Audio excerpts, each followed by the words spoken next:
Alrighty, there we go.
Whoops. Oh, there we go. I'm here. I'm just gonna You're be here here. for like 5 minutes or something. 5 minutes?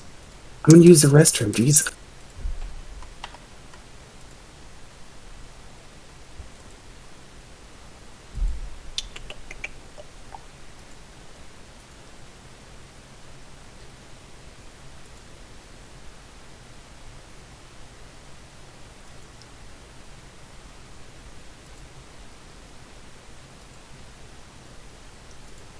And while we're getting set up, Parley, I don't know if you're here, but Kayla, if you can answer, or if we have anyone in the audience who cares, I'm thinking of having the stream be focused on fantasy Can you hear me grounds. now?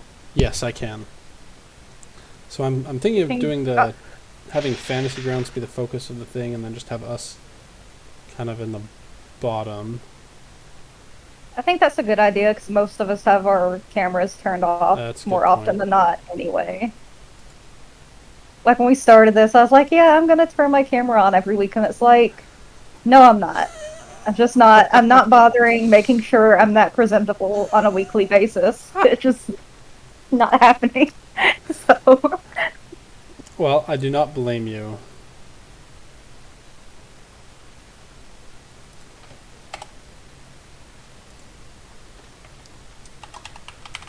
I'm just going to go through, and while we're waiting for a couple people, I'm going to update the audience summary. So let's see. Oh, gosh. Did we ever decide on a surname for Pietro, or is it just Pietro? I don't remember it ever being mentioned. Okay, I didn't think so. I mean, does an old vampire really need a last name? Not particularly. I mean, more than likely, any of his actual mortal descendants are long dead by this point. Only that, Yeah, like Dracula just went by Dracula, you know? Yeah. I mean, it seems like if you've been a vampire long enough, you may even want the separation from the human identity. No, absolutely. And I think Pietro fits into that category perfectly. The wanting to separate himself from mortality.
Let's see, is there anyone important that I should have here other than Master Vocalion, Lord Bellevant, Pietro, and Mordecai?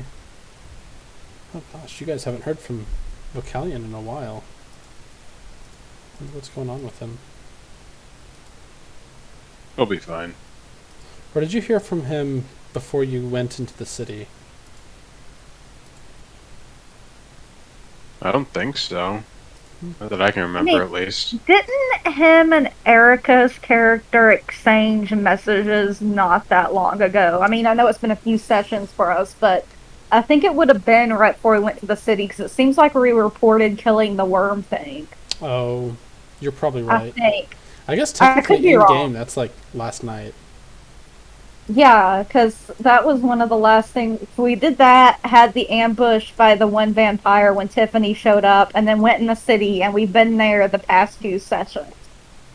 So, like, I guess real world, it's been like a month or so since we've contacted him, but in game, it's been like a day or two. Is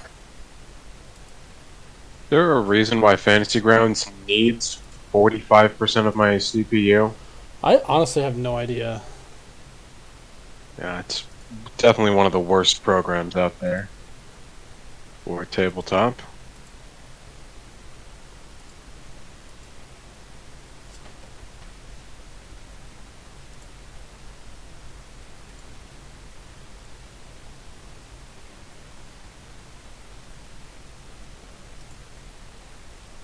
What's that mean?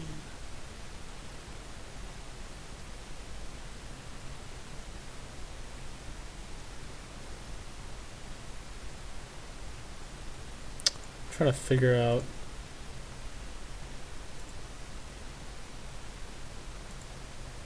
how to get Discord to stop hiding my what I'm sharing my screen as when I'm alt tabbed out. Because if it does that, then I think it's hiding Fantasy Grounds from the stream when I'm looking at my notes. But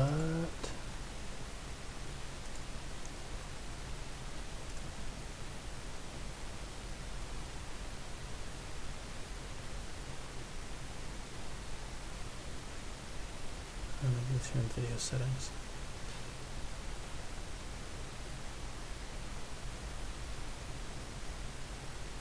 I'm doing an Eperon campaign in Fantasy Grounds. Someone is? Yeah. Cool.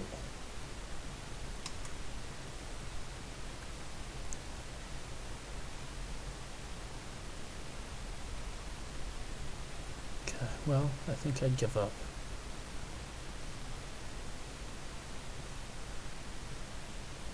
Oh, I would say I'd look into it later, but I'll probably forget.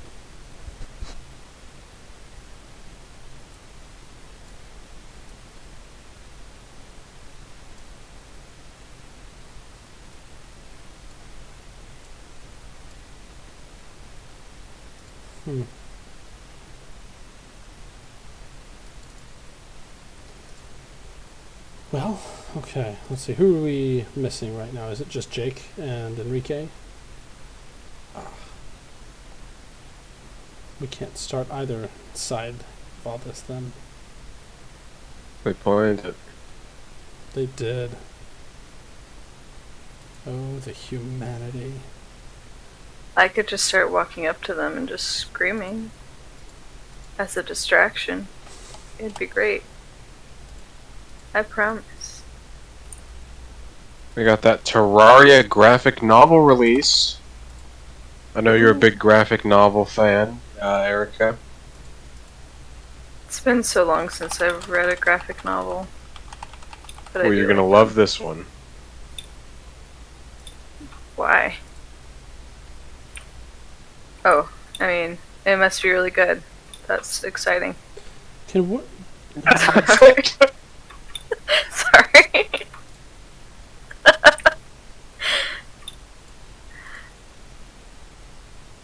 Okay. Oh, whoa. I was like Gandalf the White for a second. I'm gonna try something new. Yeah, you returned after your tragic death last session. That too, right? You're not late, you're precisely on time. I arrived precisely when I meant to. Wish I could do his voice a little better. Just takes Okay. practice. I think the louder you try to do Gandalf's voice, the easier it is. Well, Are we live? You should test that. I'm trying Are to. we rolling? Bilbo Baggins! We're, Do not take me for some conjurer of cheap tricks! I am not trying to rob you! I'm just trying to steal your livelihood. Yeah. Viewership's through the roof now. Yep. And that's how my voice acting career took off. Jake, make sure you do the beach party. The I should what? break this. In DRG. Oh, dang, yeah. Got another. Did I not finish that, Awards. Did I finish that thing? Let me check. Maybe I didn't. End. You have 3 days to complete it.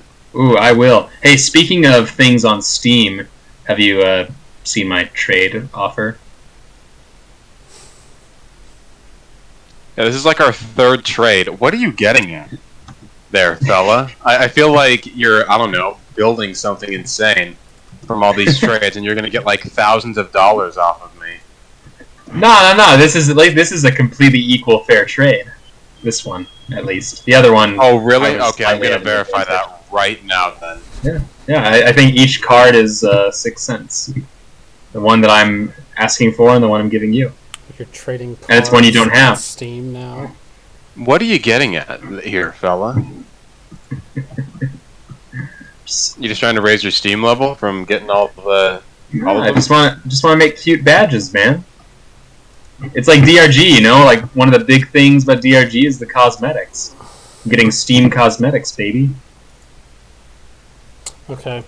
So here's the issue: when I try and share my screen on Discord to Fantasy Grounds, then as soon as I switch over to Fantasy Grounds, then Discord's like, "Oh, let's save you some bandwidth and not show your screen on your Discord." It's like, well, Yeah. that's where the stream is looking. And then at least on the thing that I'm using, the OBS, I don't even know what. I am so streaming illiterate, but if I switch it to Fantasy Grounds, then it just has a black screen. So, okay, well, I give up. I'm just gonna have it do Discord in our faces as it has been. Though if one of you wants to share your screen on Fantasy Grounds, I could focus on that and that would work. Maybe. I guess we can test that, but No, Oh wait, is he here sooner than we thought? there he is. I'm here to leave voice for now, Okay. Well, then we'll... but I'll my video and full setup soon. But I'm listening now. Sorry, 1 second. I need to go help with the robot vacuum so it doesn't... Oh, never mind. It's good. You're good. Okay. Let's get started then. Usually, I guess we're pretty consistent. We get started by 9:45. Maybe I should just say the stream starts at 9:45 so that we don't have that 15 minutes of plathering around every time. I don't know, unless someone on the chat wants to dispute that. If you want to hear us dithering around for 15 minutes, then we can do that. Oh, by the way, Parley, someone on chat says Fantasy Grounds is really nice and they like it better than Roll20, so take that. I'm not saying Roll20 is better. Roll20 sucks too. Fantasy Grounds is Very also awful. low bar. That is a very low bar. Like, Fantasy Grounds is horrible. It's just better than all the alternatives. congratulations, map this tools. bottled water is better than plant water.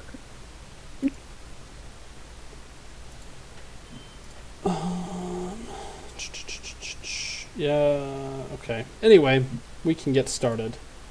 All right, wait. Am I gonna be the only one with my video up aside from DM? Should I hide Oh, myself? Chopped liver. No, then you'd leave me alone. We want to see All right, your we need- beautiful face. We need Enrique in on Well, this. he's too. getting his setup done. We still haven't Okay. seen Prince's face ever. That's true. which, considering that he doesn't know who he is in game, then maybe that's appropriate. But either way, let's start in the throne room, since last time we didn't get through that. But actually, Jake, would you give us a quick recap, since you watched the stream recently, to catch up on what happened last time? Well, last time on our D&D session, I mean, this is really Pathfinder, but whatever. We call it D&D. Colloquially speaking, it's D&D. Yeah.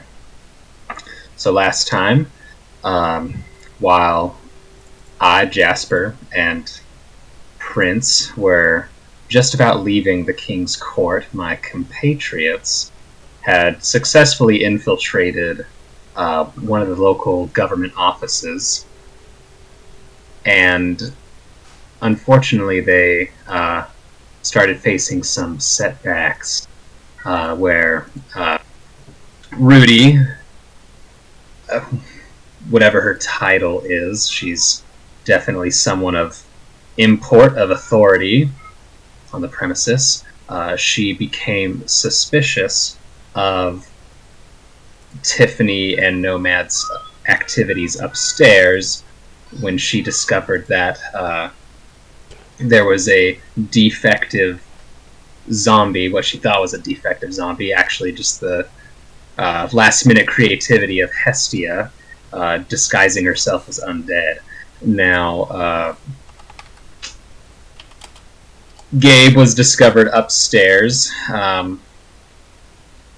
Thankfully, Rudy did not immediately take too much suspicion of Tiffany and Nomad being in the wrong room rather than in the training room like they were supposed to be.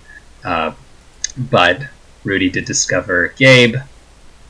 A confrontation happened there, while simultaneously this suit of armor was set to attack Hestia, zombie Hestia. Hestia turned herself into a tree. Another act of magnificent ingenuity there. And, well, eventually the jig was up. I guess Gabe, I'm not sure exactly when that happened, but at some point Gabe managed to find Maleth in one of the rooms in that government office, and that's when things really started going down. Hestia broke her cover. Tiffany and Nomad broke their cover as well. They all converged on the location of Maleth and Rudy. And after much fighting, a bunch of misses, a bunch of low rolls happening. Hey, that's metagaming. On both sides. Both sides. It's like Fantasy Grounds and Roll20. You know, they're low rolling. Last game was all about low rolling. Everybody is just hindered by the reality of what's going on. What is this low roll you speak of? Oh, right. I broke immersion. I apologize. Suspension of disbelief, man. I mean, not breaking the fourth wall or anything, but how I'm narrating about something I shouldn't even know about. Our characters were, in essence, rolling the dice of fate, and they were not figuratively low dice rolls. Well, last session ended with Rudy having a blade up to Maleth's neck and basically threatening to end it all right there, since it was so obvious that it was Maleth who we were after. And that leaves us right here. Alright, I'm back, but I'm gonna go AFK again in like 5 a minute. But it's only for a minute. Fiddlesticks. Okay. Then let's do some jump to the party other than Prince and Jasper, and we'll go to the throne room in a minute then. Well, I'm only gonna be gone for I need 2 minutes. That's all it is. Hurry! That's too long. Go! That's too long. Do we have one of those questions that we ask? One of those things where kind of whoever wants to in the party can just kind of answer it. Yeah. It's like a... So, I know you guys are in the middle of fighting for your lives and trying to rescue your friend, but I want you to take a minute and think. Give me a moment.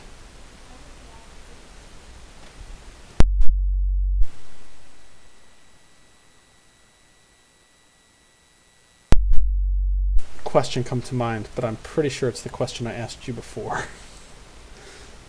Shoot. But maybe we can see if anyone has any changes that have happened in what they are willing to give for this. So the question I would ask is this. At this point, are you willing to give your life for your friends in this party, let's say? I don't recall that one being asked. so Okay. that's Well, pretty I changed it. I thought of it and I was like, no, I'm pretty sure that's it. So slight change. Before, I think I asked, would you be willing to give your life for this cause? So now, would you be willing to give your life for your party?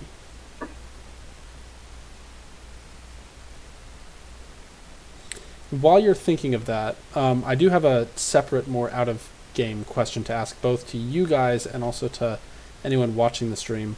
So I'm not sure if we should or if we want to do something that integrates or at least has like a audience participation thing. I haven't really had the opportunity or the time to watch any of the streams other than like the first two. Jake, I don't know if you have any thoughts after having watched. And I mean, I'm having this conversation now since we haven't quite gotten into things, so I figure it's either now or at the end, and at least now at the beginning we can have audience participation. But I don't know, is there any thoughts on what might make it more engaging or interesting, or is it kind of just sufficient as is?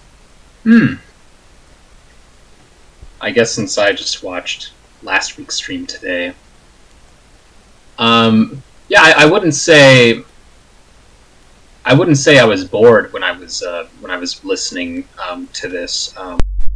The only thought that came to mind was that, in essence, not too much happened in like the 2-hour span that the.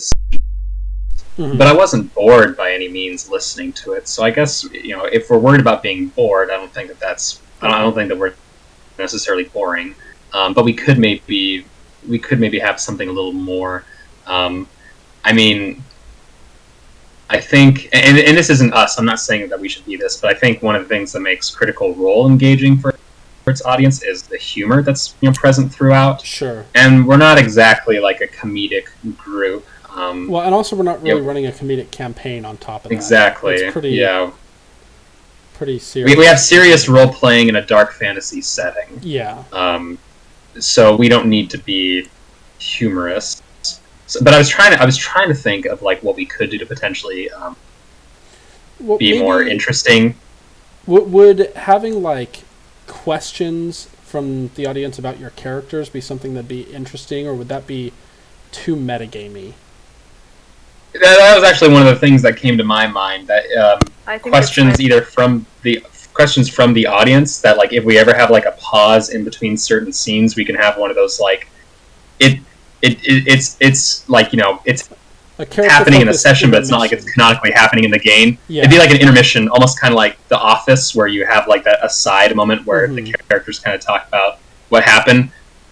But you almost wonder, is that really canonically happening? And eventually you find out, like, yeah, it actually is canonically I would happening. like that, and I think it would be interesting to have questions like that. But then rather than them asking the player, it's asking the character.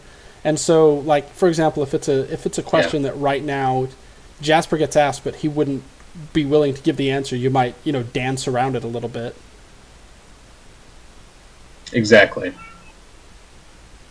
And I guess the question is, like, if it's not happening like an in-character conversation, but it's like a brief, like, fourth wall breaking moment of like character to audience kind of thing. The question is, how open and vulnerable would the character be? Would they be as open and vulnerable as if they were talking to a stranger or to like a fellow party member, or just kind of like, you're the audience, like, I don't care, like, you can know what my secret designs are, my ulterior motives are, and there you go, like, take it. But ultimately, if we were to I do might something spoil like that, things. I would want that to be up to each of you. Like, if you have the question asked to you, and someone in the someone said, kind of when we're having our startup at the beginning, maybe just have a character spotlight.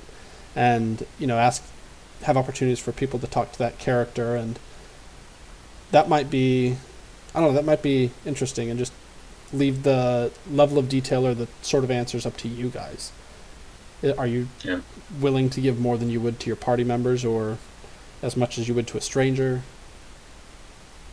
I don't know. Anyone else have thoughts on that? I know, Erica, you said that might be cool. I'm It here. would be great to be able Yeah. to answer questions from the audience if there ever are any.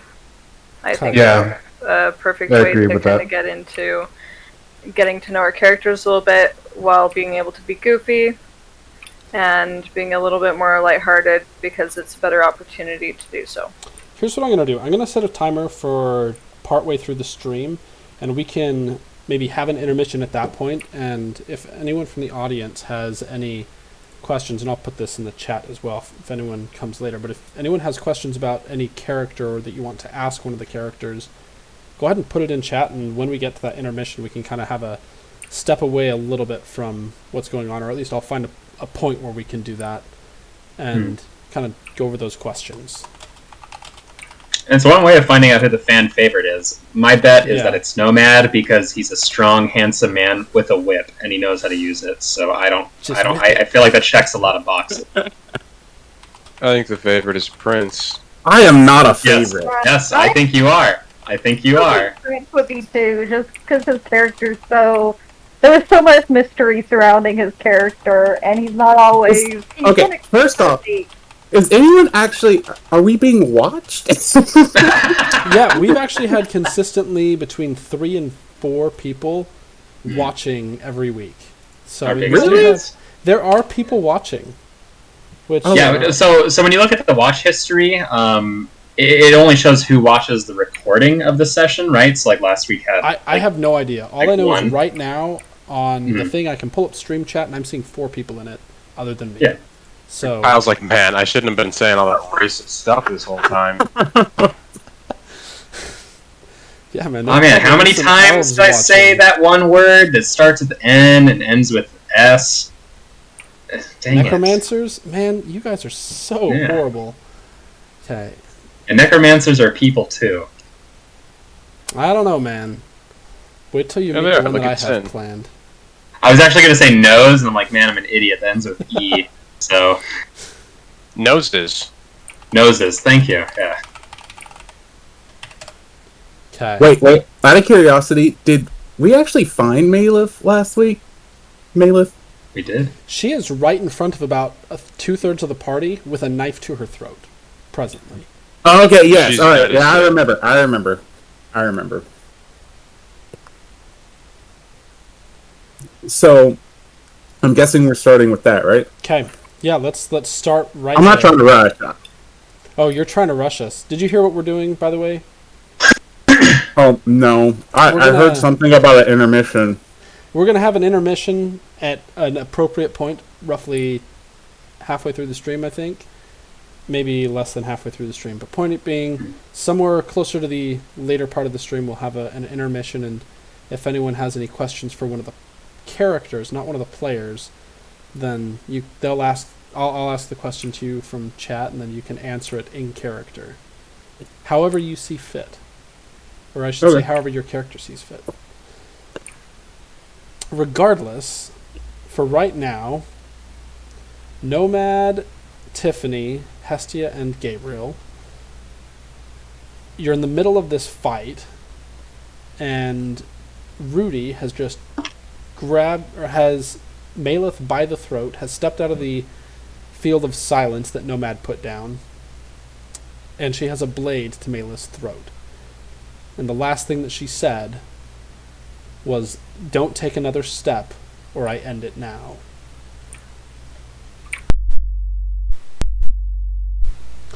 If you want, I can pull up the initiative order, but I don't need to if you don't want to.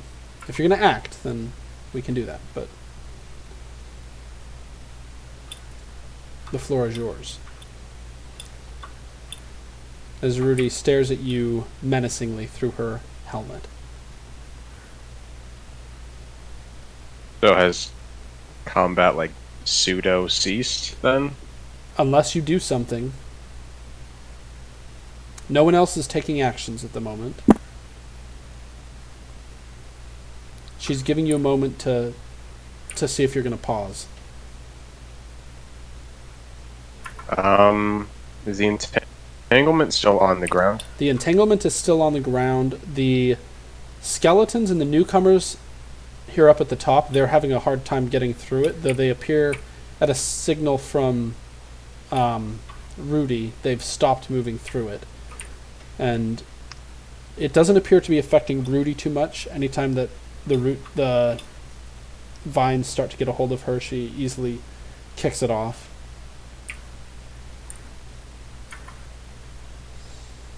You came here for your friend, but you'll need to leave empty-handed. I have orders from the king not to let her go.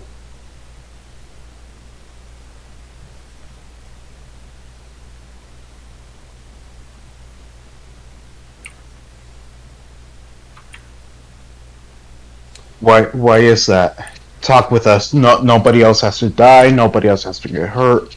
Let's just talk right now.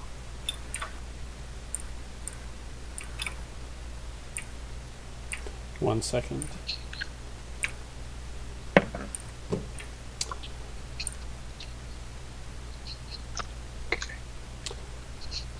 She reaches up and pulls off her helmet. It drops to the ground, and you can see... Let's see, I'm trying to remember how I described her before. You see jet black hair on skin that is pulled tight. She doesn't look quite like a white, but you can't tell if she's alive. Who are you? She asks. And no lies. Does she look at anyone specifically when she asks that? You're all right next to each other, right next to the two destroyed skeletons. One that's being grabbed by all the vines, and the other that's just laying on the floor. So she's just kind of looking at all of you.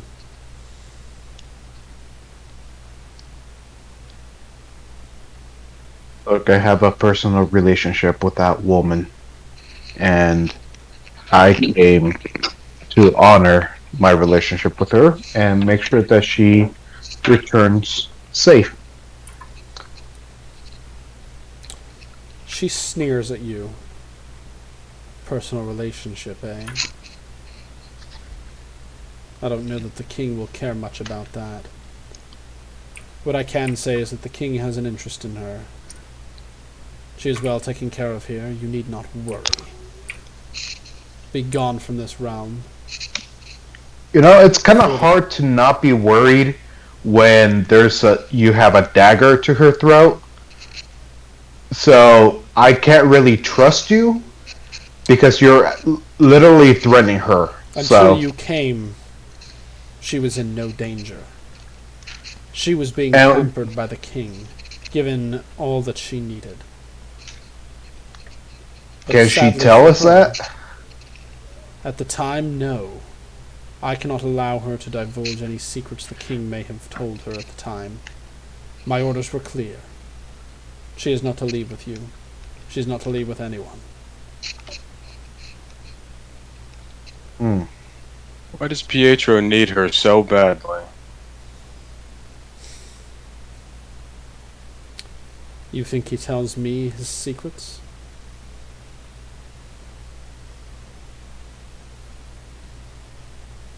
Go ahead and roll a sense motive.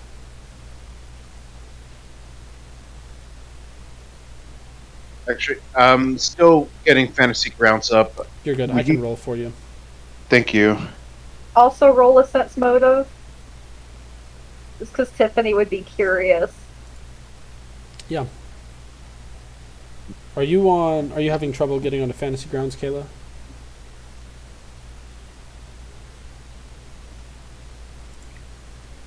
Looks like Kayla's there. No. Yeah, I just saw her jump in. I've had Fantasy Grounds open the whole time. I didn't click Tiffany until just then. So it probably didn't show me on. But well. Right, Gabriel, I rolled a 29 for you.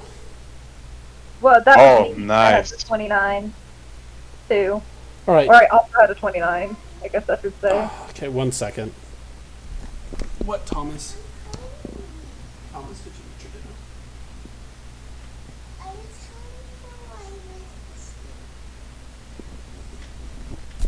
Give me a moment. Thomas is hungry. No problem. Yeah, Erica, I get to think his I- computer.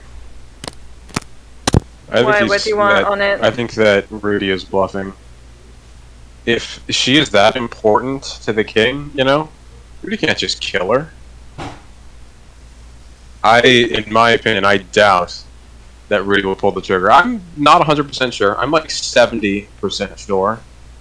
But I think that Maleth is too important to just be killed. Especially after Pietro went through so much trouble to get her. Do you want to stake your friend's life on a 70% chance? Yes, do it. Do I want to leave her here to die and be at the mercy of Pietro? I think it would be better that she died, at least, rather than be alive for whatever twisted thing he has in mind for her. So Like you think familiar- that death would be a mercy? Familial bonding. Maybe it would be. That is also a gamble. But I don't see that we have any other choice, or we'll have another opportunity. Okay. No, Thomas, don't put it in the trash. If you're not going to eat it, then bring it here and I'll eat it. Kids. I'm just trying to be pragmatic about the situation, so I don't mean to seem heartless. Okay. No, I agree with you, I think. I just... Now that you said what you did, I'm completely on board. I will actually not ask what you said, and I'll keep it a mystery to me, unless you want to tell me. But, so for the sense motive checks, Nomad, with your 20, you can tell that she seems a bit uneasy right now. Gabriel and Tiffany, with your 29, as you're kind of studying her, the way that she's holding Maleth, you're not sure exactly, but she seems to be trying to buy time, whether for assistance to come or for her to think of a plan. She's backed into a corner. I mean, there's windows on the wall, but you're on the second floor up, and it's vaulted ceilings below, so it's a decent drop to leave, and you've got her in a pretty tight spot. You've shown that at least the troops that she can throw at you, that she has readily available, are not able to stand up to you. And you've got her outnumbered when you don't account for the fledgling minions that she has. So kind of as you're looking at her, you can see her eyeing you, eyeing her troops in the situation, and just she seems like she's trying to buy time.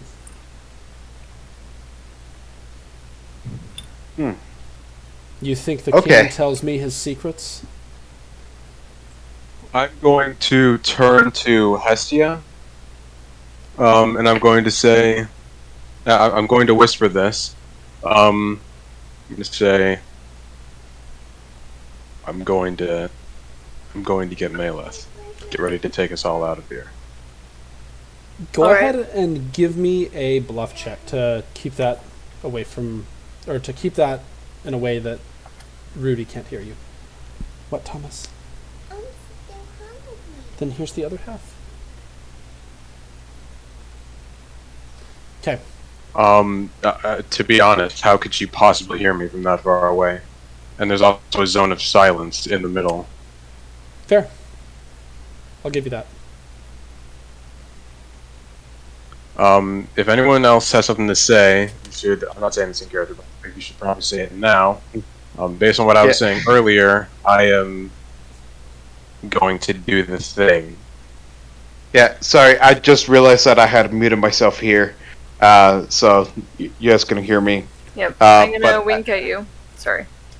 But can I do like a sense motive or anything to catch, see if Nomad is trying to like whisper something to Hestia? You're I close don't enough make that you'd be any able to hear it. attempt to hide the fact that I'm whispering to Hestia. Yeah. I do it Okay. in front of everyone. You're I right make next sure to to keep Hestia. You quiet. can hear it. Okay, well, I still have my own plan anyways. So, and if my plan works out, then it just helps out. If it doesn't get in the way. So I'm actually going to roll an intimidate check against what's her face? Rudy. Against Rudy. To be like, look, I'm trying to be nice right now. I lowered my weapons. You and you just keep stalling. Don't tell me that you're not stalling for time here. You're trying to think of how you can get the upper hand again, but you know we have the upper hand. So you best cooperate with us. So I need to roll an intimidate for that. Mm-hmm. May I assist? No. Okay. Oh. That was a natural She looks at one. you, and her eyes narrow. The blade Okay. presses into Maleth's neck a little bit more, and you can see a dark black, or I guess just black. You can see a black liquid oozing out of her throat. Does Maleth appear, besides that, does she otherwise appear to be injured at all, or just unconscious? She does not appear to be injured at all. Okay. During the whole interaction, I already rolled a sleight of hand. I'm trying to slide a coin from my cuff, Mm-hmm. just down to my hand, kind of like like how cheaters at Yes. cards, like they have. Yeah. Yep. I'm trying to do something like that, so I rolled for that. Okay. So for those of you watching, my intimidate roll was 1 for a total of 10. I was able to and- figure something out. I guess I didn't tell you guys. I believe at least. I mean, if this isn't the case, Thomas, 1 second. If this isn't the case, then someone on chat let me know. But I think they can see my fantasy ground, so they can see what's being rolled. I got it to work. Okay. Okay, so got a 12 sleight of hand roll Yeah. on that. Point being, okay, so you're trying to palm a coin down into your sleeve. Mm-hmm. Okay, Thomas. Or Wash your from hands. the cuff of my sleeve to my hand. Oh, okay.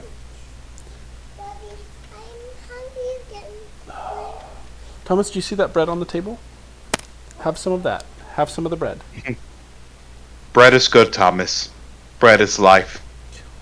This kid doesn't eat dinner and then Jesus he is complains the that he's bread. hungry. Yeah. Okay, so Gabriel, you palm your coin. It takes you a bit of doing, but you're able to at least partially get it up there. You don't have full control over it, so if you try to do something too technical, you may lose the coin. I'll have you. We'll roll for I that don't if need it to. comes to it. But point being, Yeah. it's mostly up there. Give me a moment. Uh, You guys can talk Yeah. amongst yourselves for a moment. Sorry. That's right. So I should have specified it's a bent coin.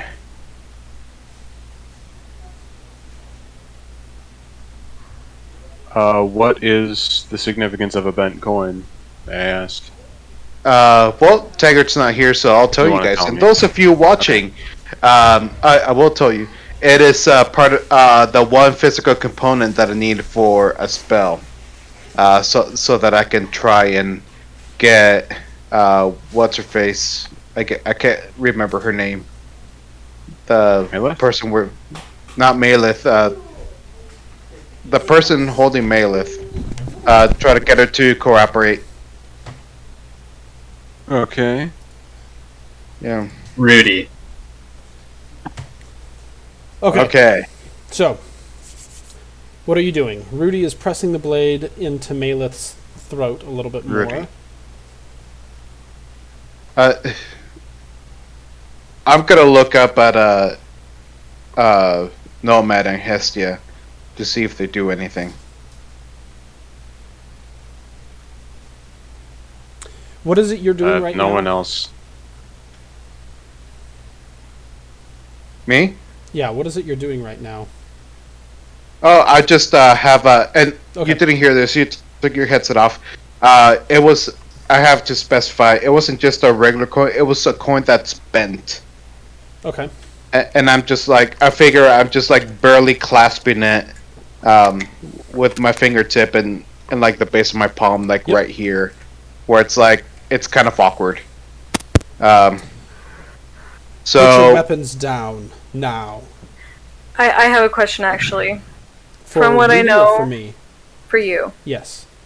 From what I know about vampires, because I'm a close friend to Malith, Hmm. would I know that just whether or not like mind tricks will work, like charm person? Traditional things mind like that? tricks will not work on undead or vampires, specifically.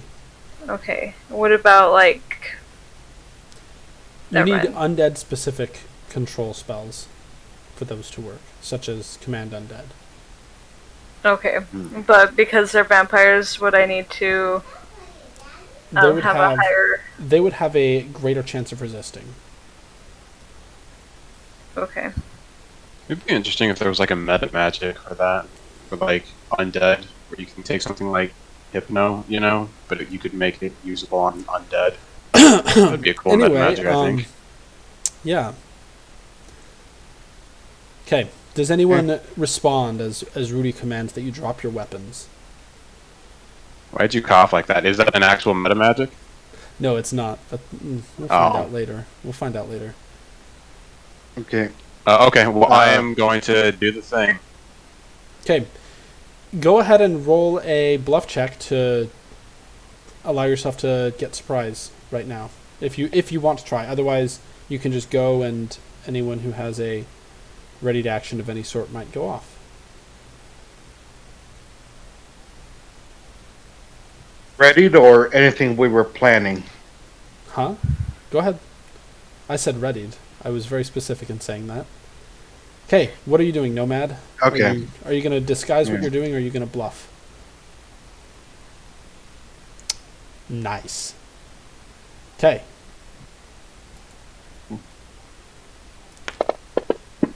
Let's see how lucky you get. May I use the bluff, if it is successful or not, to get closer without her being tipped off? Yes, go ahead.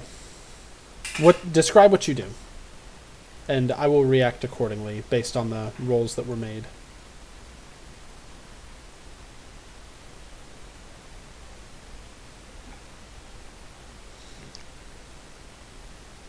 So I'll just walk forward, and I'll just say, listen, Rudy. How close are you going to get? Because once you get about 15, 20 feet from her, you hit the zone of silence, just so you know.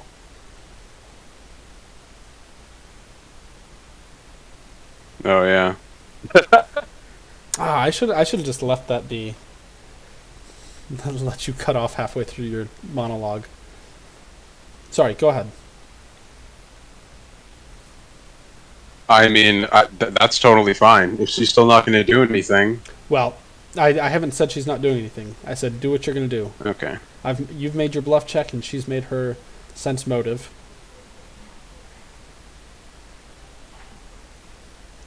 Okay,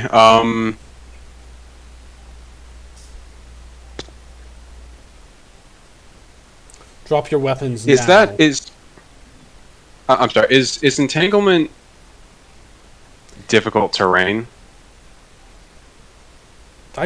I believe so. I'm going to say for now, yes. Though you're strong enough that you're not going to have too much issue. It's like a DC 10 or 15 strength check to break out.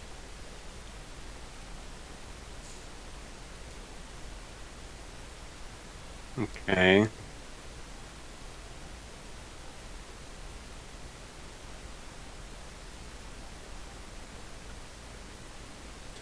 I'll give you to the count of 3 to drop your weapons, or your friend's I life will- ends here. I'll run to right here. Sorry, here. Okay? And then I'm going to use my whip to wrest Maleth from Rudy's hands. Okay. Whip it around her and just rip her out of her hands and pull her towards me. Okay. Alright, you lunge forward, and Rudy isn't able to... Rudy's in the middle of speaking as you dash forward. A couple vines try to grasp hold of you. You're able to push your way through them. And as the whip, go ahead and give me your combat maneuver check to grab hold of Maleth. Okay. As you are able to get hold of Maleth, Rudy grits her teeth and clamps down hard with her hands. You're able to wrench Maleth away, but Rudy plunges the dagger into her throat as you do so. And you pull Maleth to you, and she's trailing black blood. Everybody roll initiative really quick.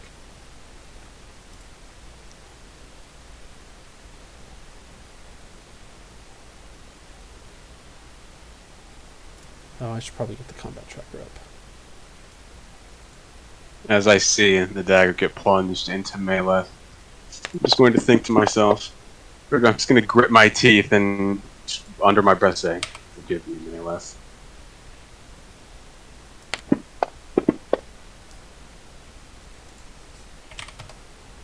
Okay.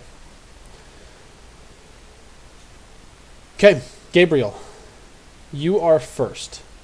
You've just witnessed as Nomad lunged forward into the zone of silence and was able to grab hold of Maleth, and now has Maleth being pulled right to him, but it looks like her throat was very thoroughly slit open. And you guys can speak freely. It's Where is Maleth? Sorry. you've pulled her to you, so you have hold of her. Let me put her on the map. This is totally fine if not. I understand.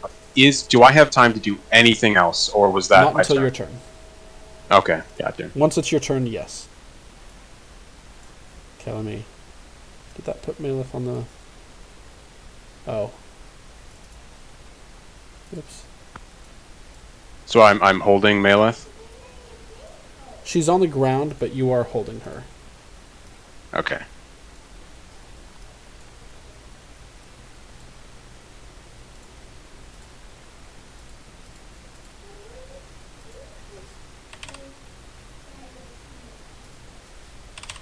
Okay. Right.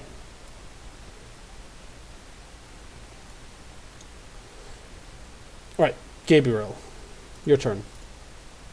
Well, I am going to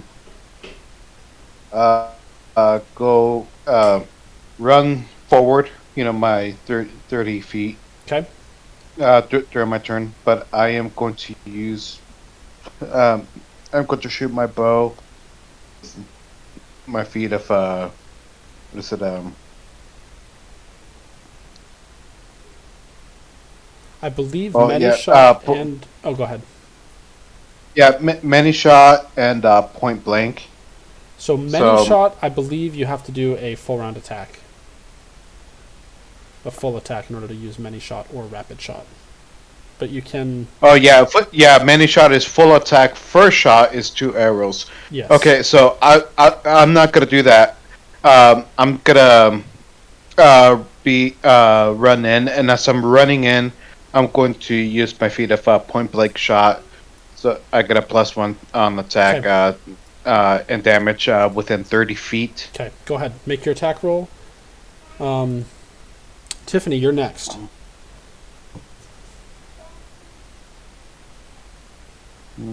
Oh, did you say Tiffany? Yes, Tiffany, you are next. So Gabriel, go ahead and give me your rolls.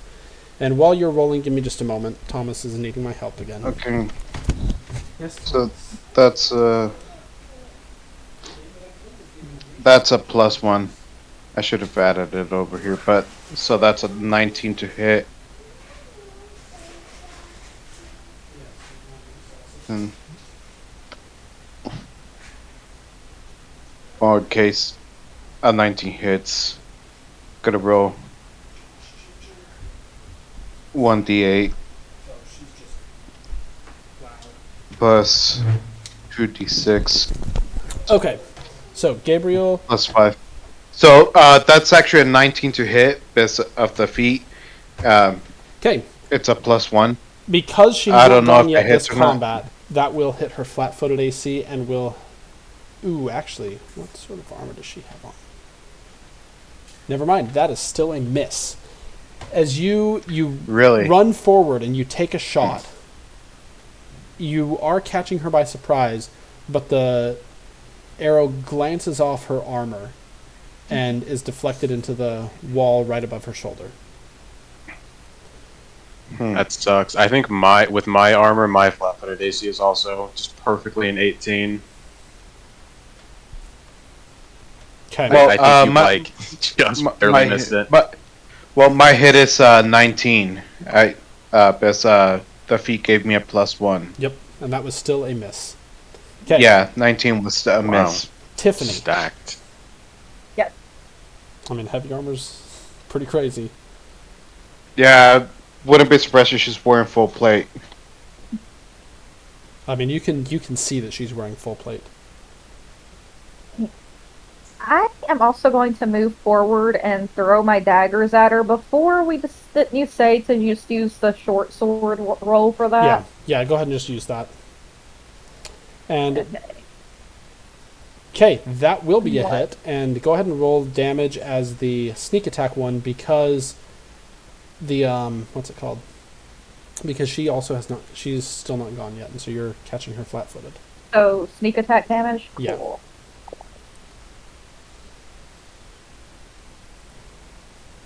Okay, so you lunge forward, and as you run forward to assist, you throw your knife, and it actually catches her right in the, closer to the where she took her helmet off, and doesn't hit anything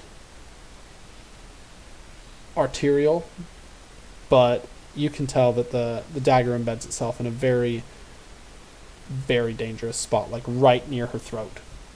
Right near her neck. So she starts gushing black blood as well from the blow, and she mutters a curse. Nomad, it is your turn. Actually, none of you could hear her mutter the curse except for Hestia. Hestia is a freaking hearing kind of guy. Just pretty fantastic. Alright, Nomad, Yeah. what do you do? Well, I'm sorry. I need to type it to you real quick. I am ready to receive it.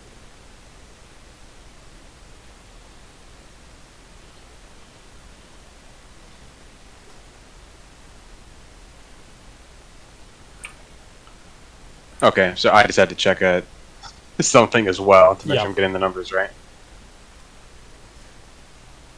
Is this... Yeah, okay, there it is. Right, and then Hestia, be ready for what you're going to do on your turn. I am. Okay, so right now, Malith is in the middle of this zone of silence as well.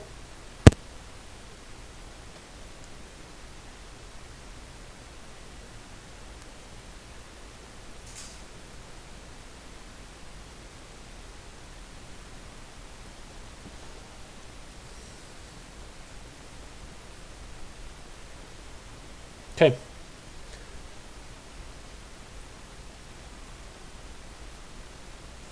Alright, go ahead and...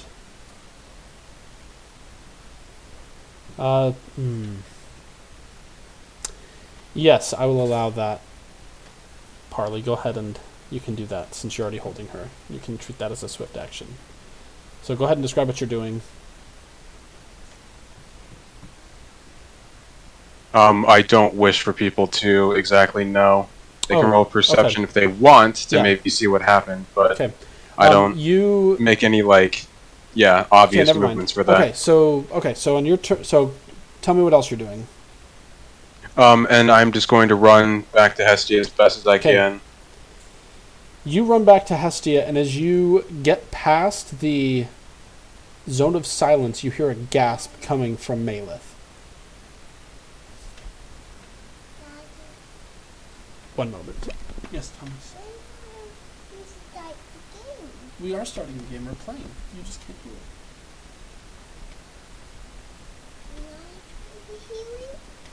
Not right now, Thomas. No, Thomas, you need to go to bed when you're done with your chips and salsa. Okay, so you run with Malith and you bring her back. Are you able to see her on the map, or do I need to make her visible? Maleth? Yeah. I don't do no. Okay. Do you see her now? Yeah. Okay. So she gasps and takes a breath as you get past the zone of silence. Let's see, the remaining knight that is alive is right near you. Actually, wait, no. Yeah, that guy's still alive. Rudy calls out, "Stop them!" And the knight steps forward and actually swings at Malith. Is there anything I may do to just, like, take the... Can I just, like, guarantee take the hit just to make sure that Malith doesn't take the hit? Yes. However, given the circumstances, if you're exposing yourself like that, I will double his crit chance. Okay. That's fair enough. Okay. Nomad's such a Chad. Okay, that is a crit.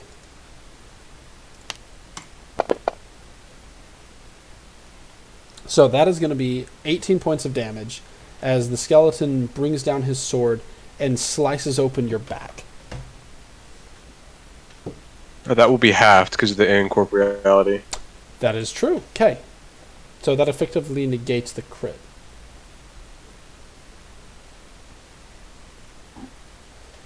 Okay, Hestia, it is your turn. Okay, so I do not have Breath of Life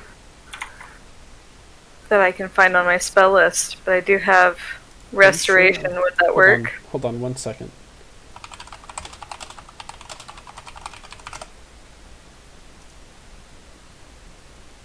I would tell Hestia, get ready to take us to the Shadow Plane. You are missing 2 of your party if you were to do that. Yeah. I'm aware. Okay. No, I'm meaning Gabriel and Tiffany. Right. Okay. Sorry, yeah, I don't mean to use that this turn, sorry. Oh, okay. So, As much as like an in-character kind of thing, yeah. Anyways.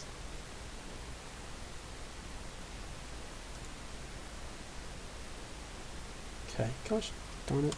Did we miss something before when we were looking at that, Erica? I think so.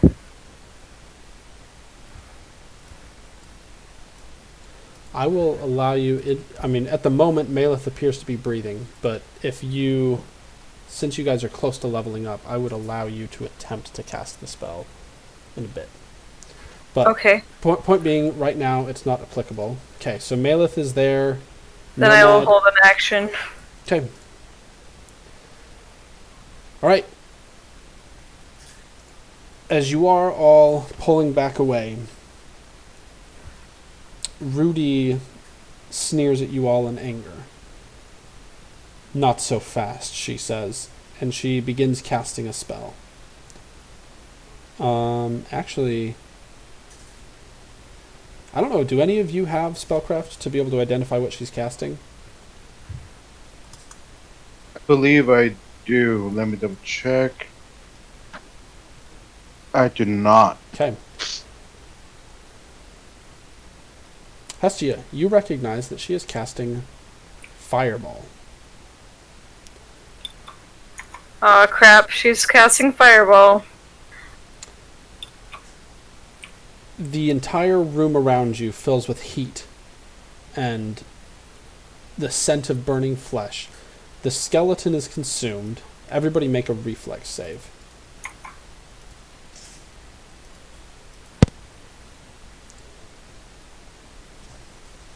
Everybody? Everybody. Is there anything I may do again to shield Malith from harm? No. Okay. And here is the reason why. You can feel the heat emanating from between you and Malith. Okay. Oh, gosh.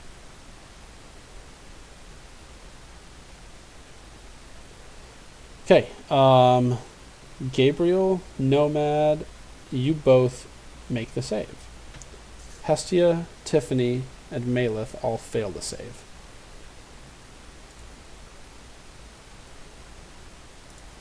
I can't remember. So I got resistance on Tiffany, right? Did I Yep. I used the staff? Was I able to use that on me and Tiffany, or was Yep. that just me? You I'm and sorry, Tiffany. I can't remember. So Okay. neither you nor Tiffany will take any damage. Gabriel, you and Hestia. Actually, Gabriel, you take 7 points of damage, and then Hestia, you take 15. And you hear Malith let out a gasp, and the rest of the air exits her lungs. Daddy, What, Thomas? where's the characters? They're all right here on the screen. Can you see them? I'm going to try and cast. I have that action readied. Gonna move. Okay. Go ahead and Are you gonna move? Are you gonna move the ceilings? I will when it's time, Thomas. All right, Hestia, what is it you do? Tell me going what you to- do. So keep in mind that what So you're doing I've- right now is you are attempting to cast a spell that you are not quite yet high enough level Daddy, to cast. Yep, so I'm going to try and Sorry, cast one Breath of second. Life. Oh my gosh, Thomas. Let me get him to bed. Again. That is Malith. Hestia's next to it. Okay, come on. When you finish, stay out here. Do you need to poop? Because I smell something. Go poop in the toilet before you poop in your bed. You need a poop, Thomas? Okay, go ahead, Hestia. So I've seen this spell that can bring dead people back to life. And I've seen it enough that I want to try it. And because I think I can. And so I'm going to attempt to cast Breath of Life. So, I want you to roleplay this out a little bit. You are a follower of Pharasma, and what you're wanting to do is, in essence, call back the spirit on its way to Pharasma, and so you're asking for this boon from your deity as you cast this spell, as you try to cast this spell. I guess I'm going to try and talk to Pharasma and say, Okay, let's hear it. I'm going to say this in my head, I'm not going to say it out loud. But I'm going to just think, Pharasma, my friend, has been undead all of her life. And now she's undead, and I just feel like she deserves a chance to be herself. At least one more time. Please don't let her spirit go back to you yet. I think she's already helped me, help you so much in your goals. And I truly think that if you are a good God, that you will help me to bring her back to life. She's not dead yet, but she's going to be. So it's now or never. Okay. We will get to the results of that in a moment. But for now, Gabriel, it is your turn.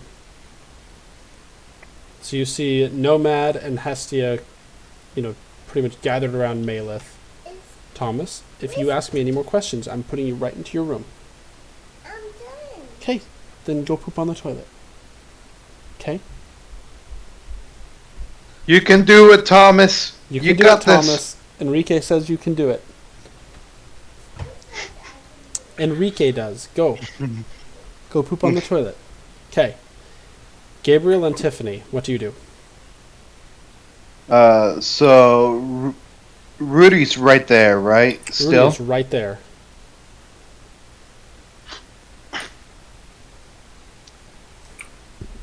All three of us have healing magic. I have a shot to take care of the threat. Am I within 30 feet? Yes, you are. Then I am going to charge with my Mithril Dwarven Axe at Rudy.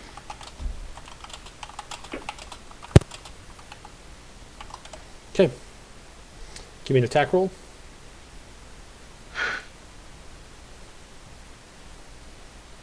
$18.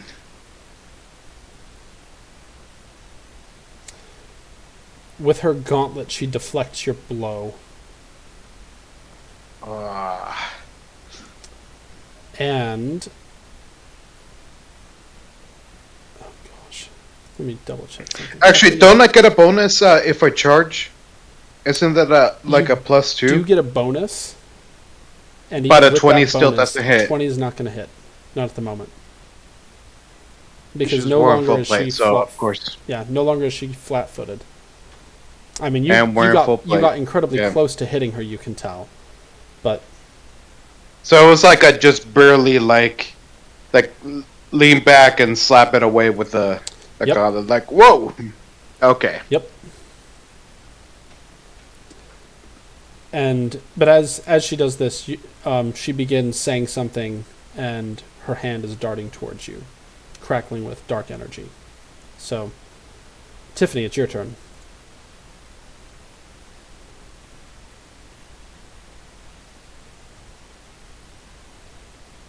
And also, Enrique, is that accurate damage that you have on you? Yeah, that's the only damage I have on me. I was seeing, because you had 7 under wound and 75 under subdual, which is your, what is it? That's your non-lethal damage. Is that accurate? Oh, no, that Okay. is not Okay. accurate. I have 7 points of damage, and that's it. Okay. Right, Tiffany, Nomad. Yeah. So I have a question. Do I Yes. have another dagger I can throw at her, or Yes, you have a few more. okay? I'm just gonna do that then. Mostly because I was already damaged from last time. So Sorry, what, was it my turn? You're next. Oh, okay. Right, yeah, Tiffany. Sorry. Are you staying Trying to right find the there? right and- tab. Yeah, you're good. Nomad, you are next. Yeah. I'm just trying to find actions. That's the tab. Okay, I will throw more daggers. That's a hit. Okay. Not as much damage as last time by any means, but I don't want to You- get killed. You throw it, and it hits her, and she doesn't appear affected by it at all. Nomad, your turn. So the dagger doesn't. It hits her, but it doesn't appear to penetrate any at all. It's kind of a scrub question. I can't remember what the actions are for putting away and drawing a new weapon. Would that get rid of my standard action? It'd be a move action. So, although you can drop a weapon as a free action. So you could drop a weapon, do a move action to draw a different one, and then cast a spell. But then you'll have to use a move action the next round to retrieve it.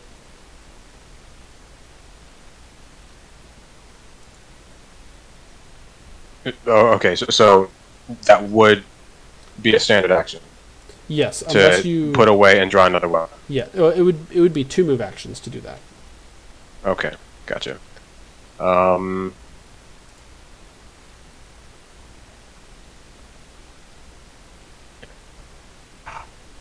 Okay, then I will swift cast resist fire on Maleth. That And then I affect will. You, oh, just resist fire. That's right. Not from your Yeah. stuff. Okay. And then I will use the thing again. Okay.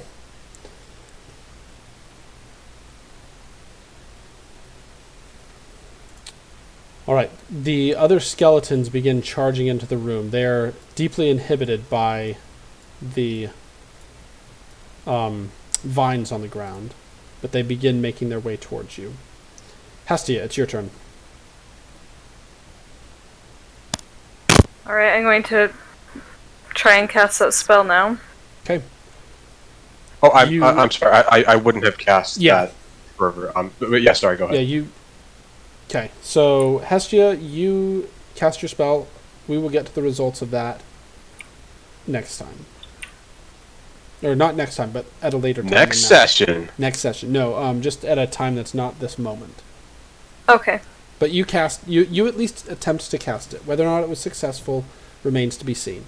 Okay. So I did try and do that last time. So does that mean Are you, that well? that Did you do happened it again, last or time? well? Okay, so are you? What are you doing this turn? Because you just said you Okay. cast your thing. You did that last time. Yeah, I'm just double checking. Hey, I cast it. That's Yes. in the works. Yep. All I right, already great. told you. Okay. Then You're I'm doing going something different this to. turn. Go ahead. Then what I'm going to try and do is. Is anybody having an ability score drain right now?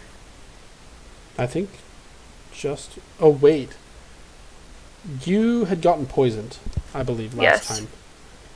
So you have had multiple points of Constitution damage. Okay. So yes, you are. Then I'm going to cast Restoration on myself. Okay. And that's it. Okay. That will remove all of your Constitution damage. Oops, wrong person. Okay, so Gabriel, as you get up to her, up to Rudy, you swing at her with your axe, and she barely deflects it, and then she mutters something under her breath, and strikes you in the chest with a hand enveloped in black energy. You feel life draining from your body as just this necrotic energy seeps into you. So you're going to take 24 points of damage from that. Okay, may I Yeesh. scream at my comrades Yes, real quick? yes, you can. And scream it, get back here. Tiffany Gabriel. I will scream that as loud as I possibly can. Gabriel, you can hear him. Tiffany, you cannot. Are you making any motions or anything? Nomad, you also recognize that Tiffany is... Actually, never mind. She is not even looking towards you. She is in the zone of Her silence. Very portrait much is. focused. Yeah, that's true. Okay. Yeah. But Gabriel, you are able to hear that. And you are up next. As you can see the skeletons all moving in towards you all. Where's Rudy right now? Right next to you. In that corner? Right up here, yeah. And she says, Okay, then if I can't keep Maleth here, then I'll at least take you down. The king can have one of his Gotcha. prisoners at least.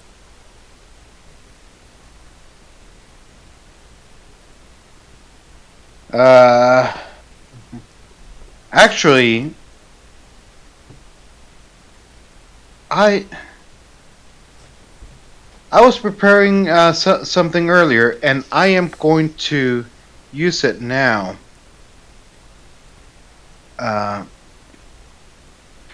Because I still did the intimidate, and I have the bent coin. I'm going to cast Egorian Diplomacy. Okay. So,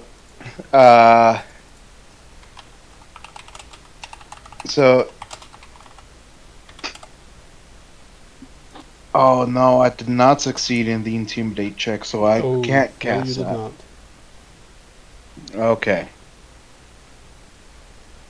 Well, I would just retreat then. Okay. Do you make any motion Towards towards Tiffany as you pass her? Yeah, I'm gonna point at her with my weapon and then do a kind of like Give me a point at bluff her check. and then towards. Yeah.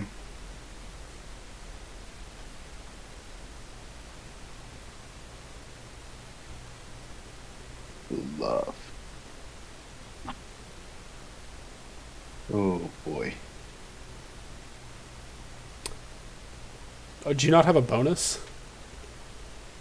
I should have a bonus. Or do I not have a bonus? What's my charisma? My It's charisma's 0. 10, isn't it? No, if you don't have Yeah, any I race did yet. not. No, it is a straight D20 roll. Okay. If you want, Tiffany, I'll let you make a sense motive check. The DC is going to be incredibly high for you to even recognize that Gabriel is trying to motion towards you. Okay, do I at least notice he, like, runs past me? You do. Okay, Okay, well, she if should I also notice- know though that our mission is almost accomplished. Though I Yeah, that's have the thing. Meleth in Okay, hand. with a 23, you can do yeah, as you will. I at least would, like, watch where he's going and maybe Okay. follow him, even if I couldn't register what he is trying to tell me. Okay, yep, I will allow it. I mean, I'm pretty much running backwards, so Yeah, that's pretty Yeah. strange. Like, I feel like that would just catch my attention. Okay, so Gabriel, you make your way to the rest of the group. Time's just Mhm. going in reverse. Tiffany, you do as well. And Nomad, your turn, followed by Hestia.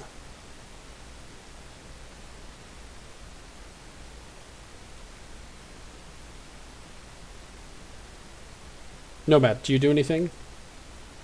I'm just looking real quick.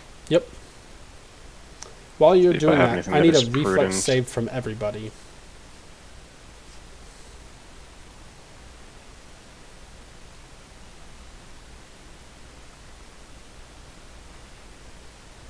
Ooh, The person with Kidding evasion me? doesn't make a single reflex save. Okay, Nomad, you make the save, though you're not going to take any damage.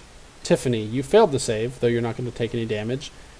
Hestia and Gabriel, you both will take 16 points of fire damage. As Rudy yells out in anger and casts one more fireball right at all of you. And again, as the skeletons are charging in, 2 of them are consumed by the fire.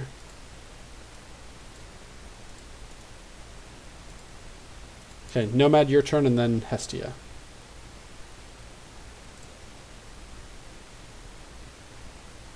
Um.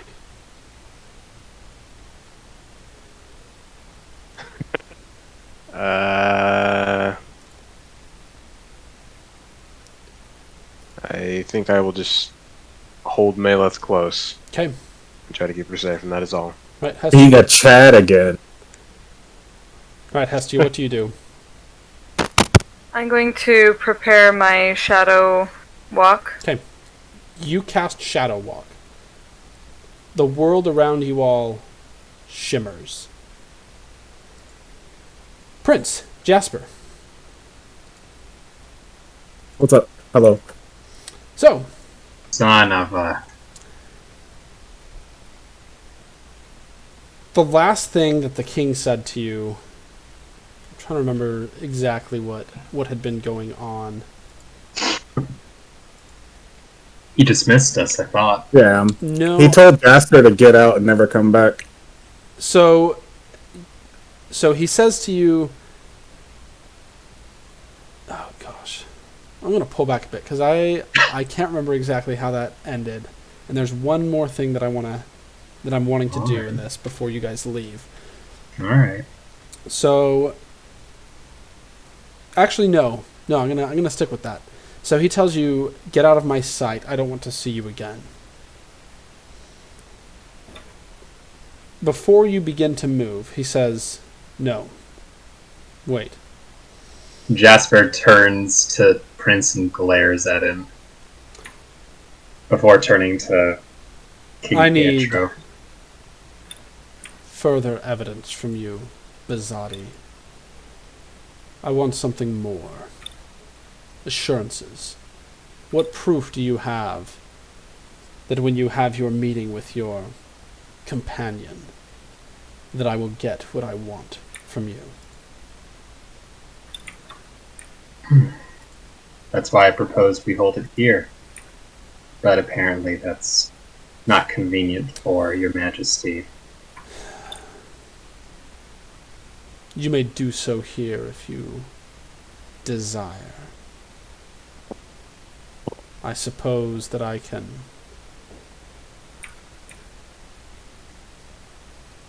stomach your stench a little bit longer, but I offer you no guarantees that you will leave alive if you ever again come into my domain.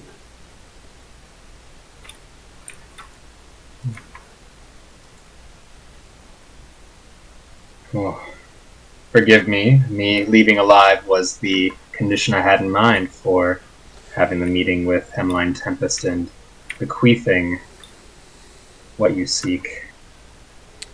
Then you must But meet her perhaps elsewhere. Do I still have sight of this ring? Where is this ring? He had taken it. You can tell, though. Give me a perception check. Okay. That's where I was going with this. I'm Yep. glad.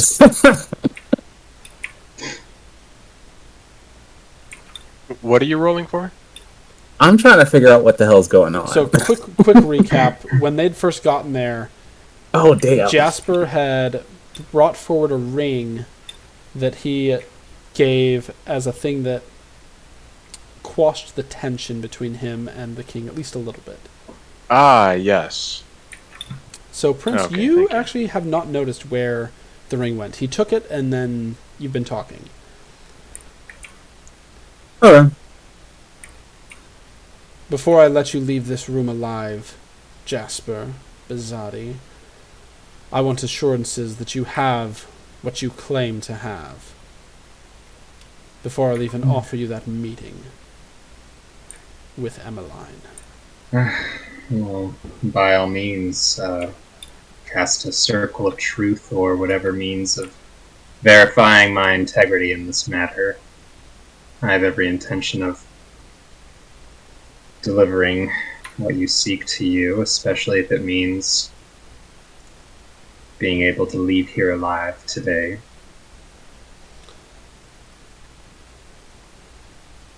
Given the nature of our last meeting, I wouldn't come here today would I not hope to leave fully intact. He smiles and looks to one of his aides. Can you do as he says? She nods and steps forward and casts Zone of Truth on the ground. Step forward, the king says. Jasper steps forward. Now, give me a moment to double check Zone of Truth, because I'm pretty sure I remember exactly how it works off the top of my head.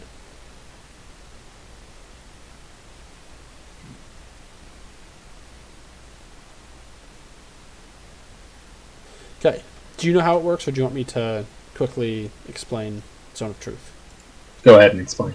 So the long and short of it is, unless you succeed on the will save, you are not able to speak any deliberate or intentional lies. You can avoid answering, or you can evade the question, but you can't say anything that's false, that you know to be false, while you are within the zone. And it's pretty much, she cast it, and you're able to tell that it was pretty much the entire center of the throne room. So no one else is in it, but as you step forward, you can feel something wash over you. I will roll your will save, so that you do not know the results.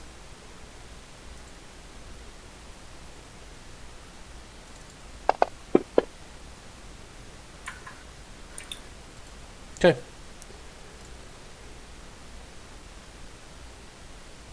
As you step forward, the king asks you, "Can you lie to me?"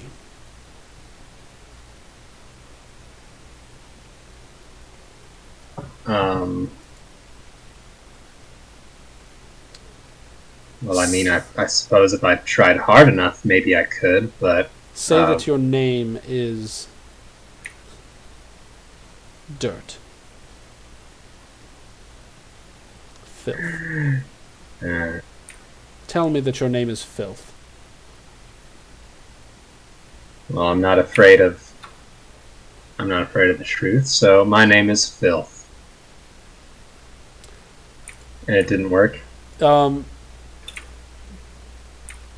Okay. Did it work? So are you attempting to lie at that point?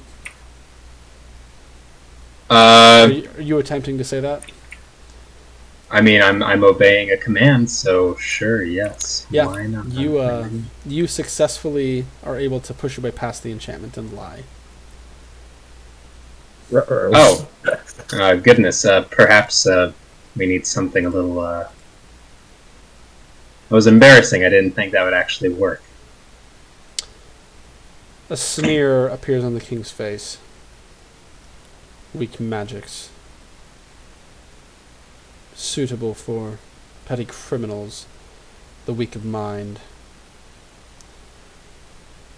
He steps forward, and he looks at you with sternness in his eyes and says, or actually, go ahead and, I'd like both of you to make a spellcraft check. Okay. Because as he steps forward, he says, "Bow to me, Jasper, and serve my will." Oh no. Make a will save, Jasper. Jasper straight up laughs at that, actually. Make a will save. All right. You don't realize that he's casting a spell. Pietro said that? Pietro said that. Okay. All right, and I get Jasper, to do the give me your- spellcraft Give me your spellcraft as well.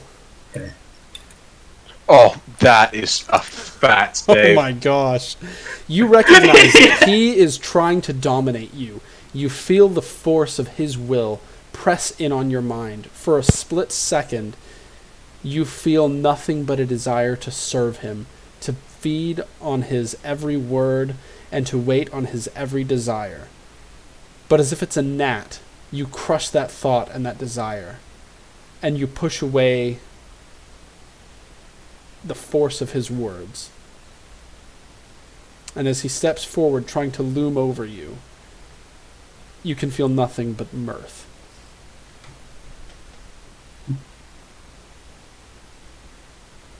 Do you do anything? Well, Jasper, he did laugh audibly, and then Okay. So and then coughed, and then ceased his okay. his laugh, but he's definitely smirking. You see raw anger showing on the king's face. Tell me now. Do you have part of her body?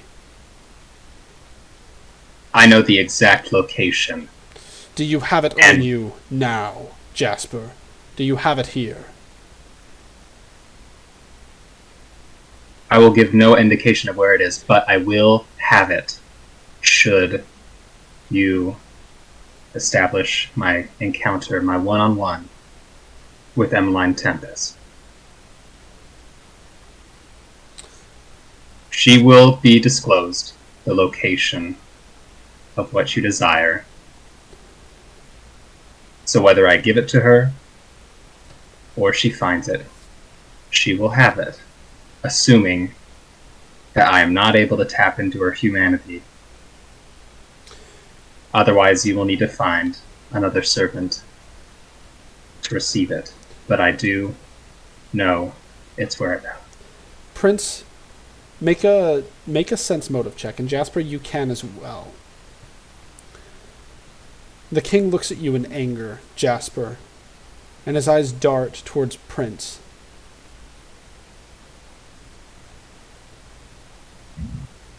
In a way that both of you recognize as a predatory glance.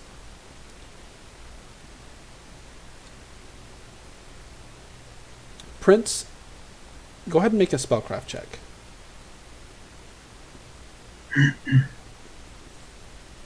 If you roll high enough, then I will allow you to react to this. No. You do not. You, then. Weak one. Bow and serve me. Prince, make a will save. Hmm.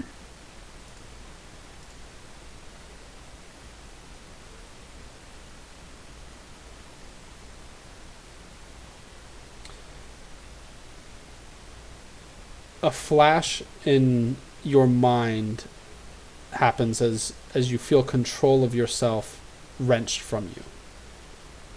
You feel forced to your knees.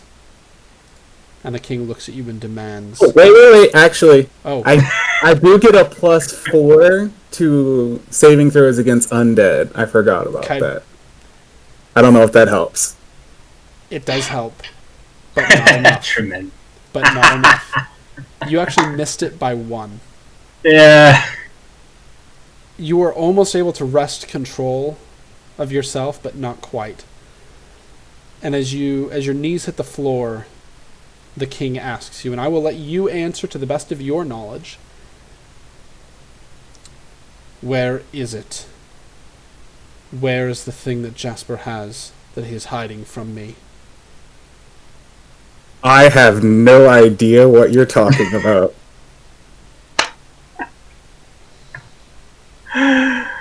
Poor Pietro. Rage is bubbling. He steps forward, and he looks at you both.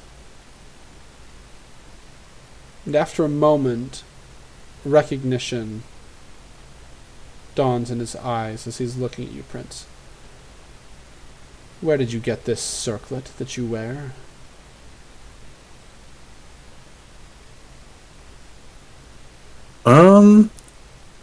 I have to answer.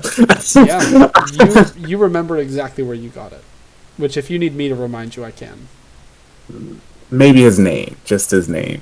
I forget his name. Salazar. What's it? Varzaval. Varzaval. There we go. I got this circlet from Varzaval. How did you get it from him? Where is he?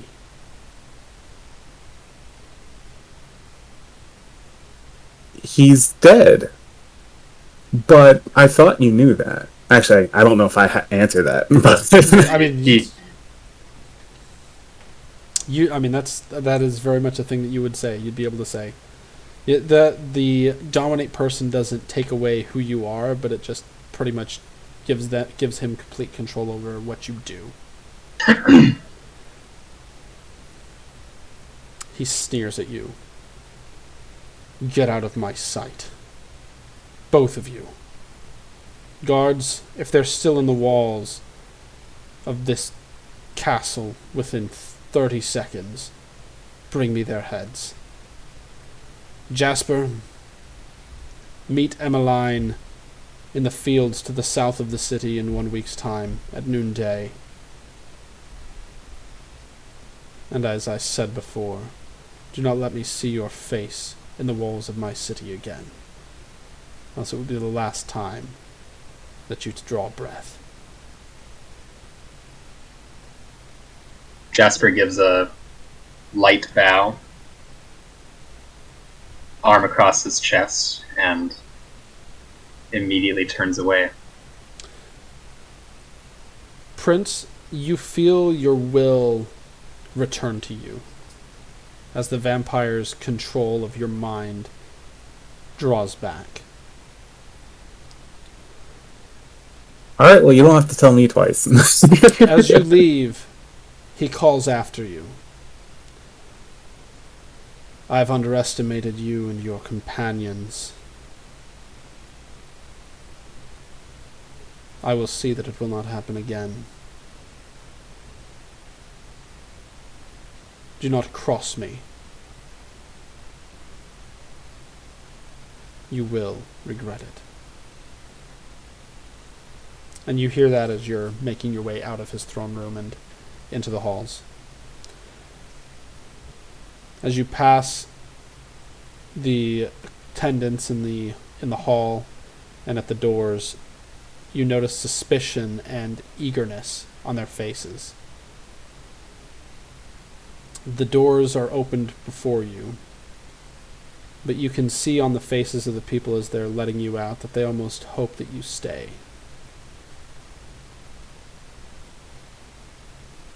Make haste before he changes his mind. Now, as Jasper starts fast walking as much as his gimp leg will allow him. Yes, I will, as equally eager, walk out. Okay. All right. Go ahead and make a perception check, both of you. Whew. Bless you. Bless you. Natural 20, baby! Yeah! Prince, Your boy. you are still reeling from regaining control of your will and your mind. But Jasper, you recognize a figure in black armor, much like the ones that were in the throne room. You recognize her face is that of a woman, though she does appear to be undead, and she looks furious, and she is speedily making her way towards the castle or towards the palace as you leave. Oh gosh. Okay. I know exactly what this is. One moment while I double check something. I have to do a little bit of reading. Okay, be fast. Yes.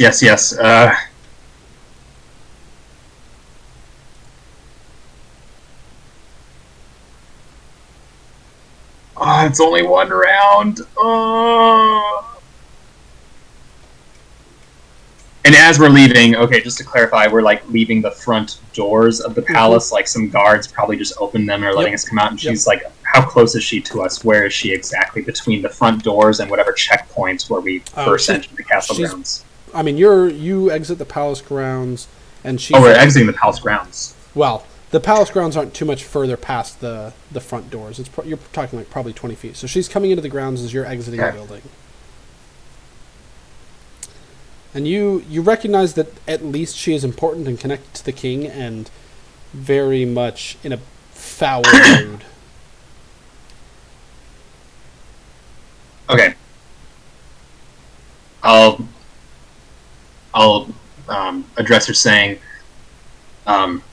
excuse me, we just left the presence of His Majesty. Are you going to speak to him?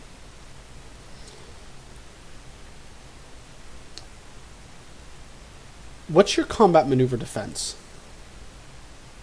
Oh, jeez. It is 18. She stops, looks you in the eyes, and grasps you and just seizes you by the throat. You're struggling for breath. You can still breathe and you can speak, but she says, "What's it to you?" I know the king well. If it's about his special prisoner, I would not go in there. She pulls it. She draws a knife from her belt. You recognize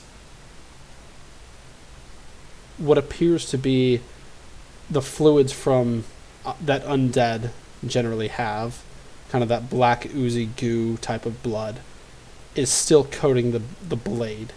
And she lifts it up towards you. What do you know of his prisoner? I know what he knows. Has she loosened her grip, or is she still choking She me? loosens it a little bit to give you room to breathe. She is the king's daughter, and he's aware that something has happened on the premises. He's furious. I would not go in there if I were you. Go ahead and make a diplomacy check. Diplomacy or bluff? I'll let you decide. And yeah. Well, I mean, I guess he is lying about one thing, so... Sure. I'll let you decide which one you want to do, though. I will allow either. It's a 12. She looks at you, loosens her grip a little, and says, "You say he knows?" I will back him up and say, absolutely he knows. We just came from there, and he threatened us, and he is not in a good mood at all. She looks at each of you, spins the knife in her hand, and puts it back in its sheath.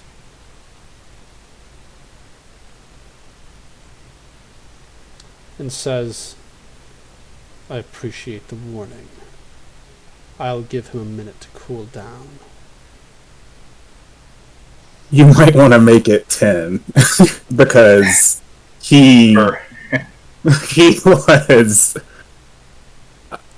For merely having walked with them a few moments, whoever's infiltrated there, or at least that's the suspicion that the king has of us, we are no longer welcome within the walls of this city, and we are getting out of here as soon as we can. If you must see him, I mean, well, best of luck. And Jasper immediately starts walking away. Okay. She looks at you That was consideringly. buttery smooth. She looks at you It was. consideringly and stands still as you walk away, looking at you and then again at the palace. Prince, I presume you're going with Jasper. no, absolutely. Okay. Well done. Oh my.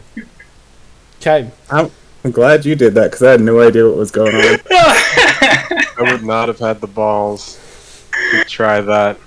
That is one thing Jasper seems to have. Yes, Doesn't have a leg, he has a but he lot of makes up. balls. Yeah. Yeah, whatever he lacks in legs, he has in balls. Yeah. Oh, as she lets you down, you do have a hard time kind of catching yourself, and you stumble a little bit before you get back on your crutch and or I guess your walking stick and your stump leg. But yeah, okay. So you guys make your way out, and let's see. Where would you go in the city? Would you go towards the meeting point, or would you head outside of the walls of the city? Well, the meeting point was in the south, but he told us to get out of the city, and I don't know exactly how much, like, he can see what's going on. We did have a contingency plan, didn't we? Like a place outside the city? Yep. You had a place far to the south of the city Yes. to meet. Let's go there. That's Okay. where we're going to go. We're not going to meet inside the city because I'm a bit scared that he's going to know we're still in the walls. I agree, and I think I was 50-50 on whether that person was rushing to the palace because of, the other plan. Yeah, I didn't even notice. Yeah, I'm I sorry. think they probably have already left and are somewhere in the Shadow Plane, so Yeah. I think we just need to leave. I agree, as fast as possible. You wouldn't happen to have any way of getting us out of here quicker. Let's just keep walking and we'll mount up right after. Like with Shadow Walk, which I opened. Well, that's for everybody but these two. Okay. I am stuck with You Prince still have for the haste, next however Jasper? long. Do you have haste still, or is it not prepared? Because that does double your land speed. But isn't it only for like Let me check. a couple? It might be like minutes. I mean, it's at this point it'll last for almost a minute, but It is if you not guys, prepared. okay, I was gonna say because you guys could at least do a nice sprint for a minute, but okay, not prepared, so it doesn't matter. Okay.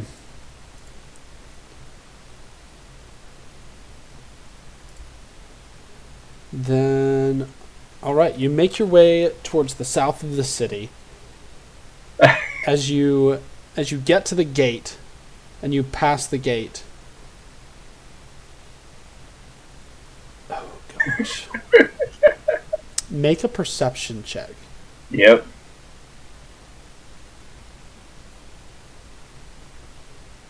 Oh, one moment. I do need to share something with you. Yeah. Oh my god. My rolls today. You are reeling still from just you literally just had this vampire invade your mind and get his grubby little hands on every crevice of your being and your soul, and you have never felt like that before, and you never want to feel like that again. Jasper, you vaguely hear a loud bell or trumpet or something ringing in the distance as you pass the gates, but not enough for you to identify the source or any sort of purpose for it. Or even direction. Just towards the center of the city, somewhere. Uh-huh. All right. Well, I will, as we leave the gate. Alrighty then. I'm going to cast Mount. Okay. Summons a riding horse for 2 hours per level. So you got a Can I full day. share this mount with him? It is a light horse, so Oh. I do not know that it's. You can definitely carry 2 people on that. You might go a bit slower than normal, but you can definitely hold 2 people on a horse. All right. I mean, because it's still a large creature. I'm gonna super double check this, but Wait, is there a human at the gate, or is it undead at the gate? oh, it is undead. Okay. Yeah, a light horse is still a large animal. You can easily hold 2 people on that. Oh. Well, do you mind if you can you share the horse? Because Get on. okay, I get on the horse. I expect no less given the circumstances. Let's go. Okay, so you begin getting as far away from the city as you can. We're gonna take a quick break and Oh! have a small intermission. Enrique, let's see your beautiful beard. He didn't have a beard last time I saw. Ka-chow. Okay, Well, yeah, he did. So Jasper. I grew this in a week. Nice. don't know. Did you really? No. I was gonna say. Testosterone Titan. He did. I mean, if there's anyone that I know that could, it'd be Enrique. Yeah. Right. You know. Oh, sorry. No, go ahead. Go lead ahead. us. Say your thing. Oh, okay. So I did shave in the beginning of March. So 2 months ago, I was clean shaven, and I have already trimmed my beard twice since then. So Okay. yeah. Actually, I think I know what's going on here. Only people who have beards are allowed to have webcams. Is that right? I think so. Okay. I mean, we would know I have a if beard. they Okay. I have put a it on beard. their See that webcam. beautiful face, guys. I don't have See a it. webcam. Dang it. Oh. I have a beard, but yes, I do not have a webcam. Okay. All right. Jasper, Next first time. question is for you. Here's the question. Jasper, you seem to have a lot of bravado. What is the worst trouble your smart mouth has ever gotten you in?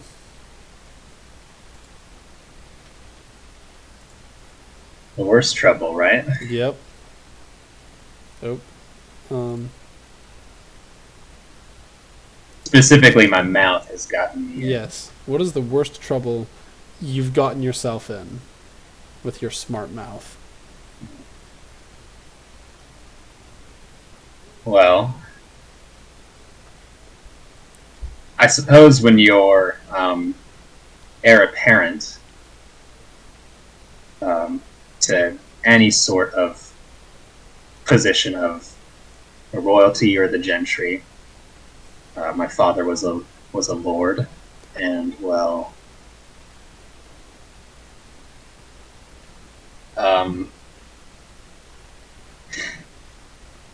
unfortunately, sometimes I was a little entitled in the presence of his guests, and as pompous as I was, so was the Duke who visited. Now, my father was just a lord, not a duke. And when you, a mere 10-year-old, act entitled for too long, it goes from, lightly humorous to quite annoying. And, I hardly remember what happened. I just remember disappointing my father a bit. Usually when we would, my brother and I, when we would pull pranks or say things out of line, my father had a way of kind of turning it into a joke and maybe making a lighthearted moral lesson out of it. Well, that time there were no lighthearted words. He made an example of us right in front of the Duke, probably to remain on his good side. I can understand that now. But, I can hardly remember what was said. But I do remember we did not have any tarts for a week, my brother and I. So, was it worth it? Well, maybe. But he was quite an a-hole, so...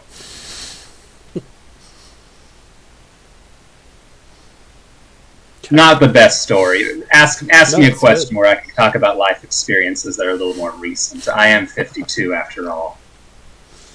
So some things have escaped me. That's good. I guess that means you generally keep your head a little bit more in dangerous circumstances. I keep my head clear of the noose of the guillotine. But I poke my nose into trouble, maybe. If there's something to be gained out of it. Okay, Gabriel. Do you have any Yes. fun quirks? Aside from what's already been mentioned, I assume. Oh, come on. There we go. Wait, what was mentioned? I got a little distracted. Do Some you have any messages are fun quirks? Don't turn off your camera. Any fun quirks? Okay, there we go. Oh, what? Okay. There we go. I mean, if Gabriel truly feels safe at night, he sleeps in his underwear, which is just a loin wrap, not a loin cloth, but something that he wraps around. So it kind of looks like almost like a sumo wrestler, or like a Greek wearing a diaper, something like that. I don't know. So that's something that he does. Why?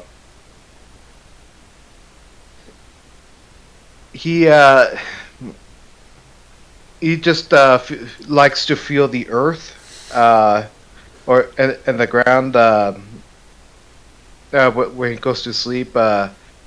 He kind of picked this up with spending time with dwarves when he was a teenager. Because he was living in barracks, and they were deep underground, but the barracks were kind of full.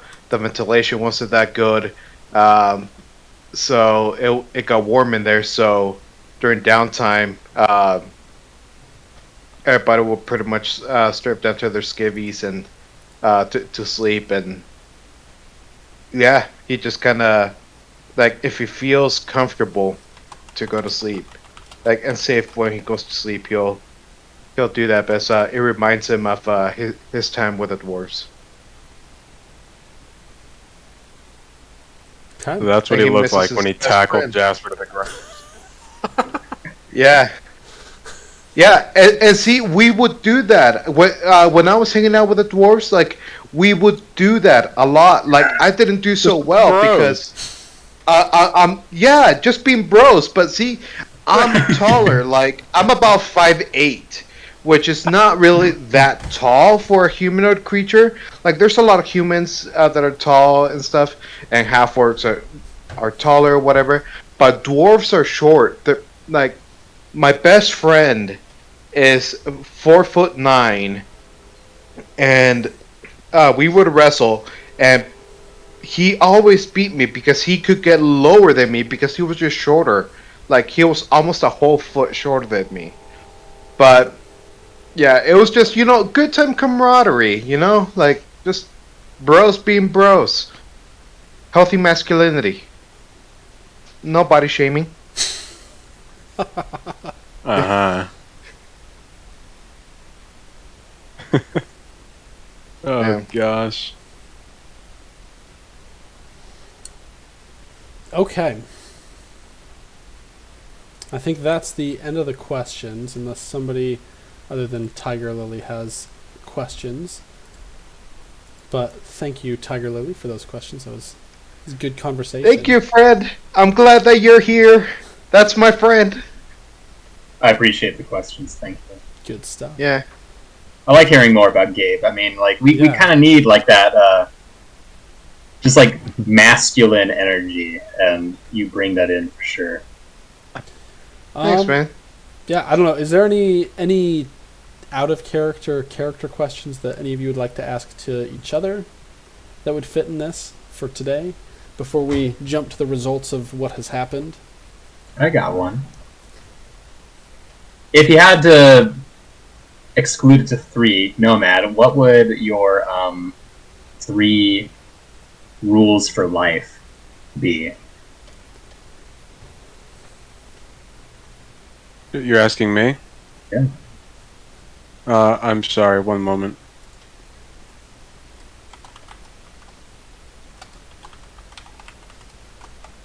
I'm sorry, what do you mean by excluding the 3? I don't Oh, sorry. Like perhaps you have like many moral values that you could say are kind of like your mantra or your code. But like, if you could just give 3 rules for life, like say you're a motivational speaker or something, what would your 3 rules for life be? Be polite, be efficient, and have a plan to kill everyone you meet. Freaking Batman! That's not Batman. It's the opposite of Batman. Wait, Doesn't there kill is a anyone. contingency You walk plan into for a room. everybody. I do have Walk into to a say, room, knife Let's to not the kill them. throat. those are all practical points of advice. Okay, what Very were They those are. again? They're really Nomad? good. I was surprised how good they are and how quick they came. What were those again, Nomad? I think I missed them. Be polite, be efficient, and have a plan to kill everyone you meet. Yeah. So No, no, that's not it. I don't know. I'm sorry, Jasper. I think I would need a bit of time to think about that. If I'm gonna boil it down to just 3, that's gonna be rough. Yeah, I'm sorry. I might need a moment.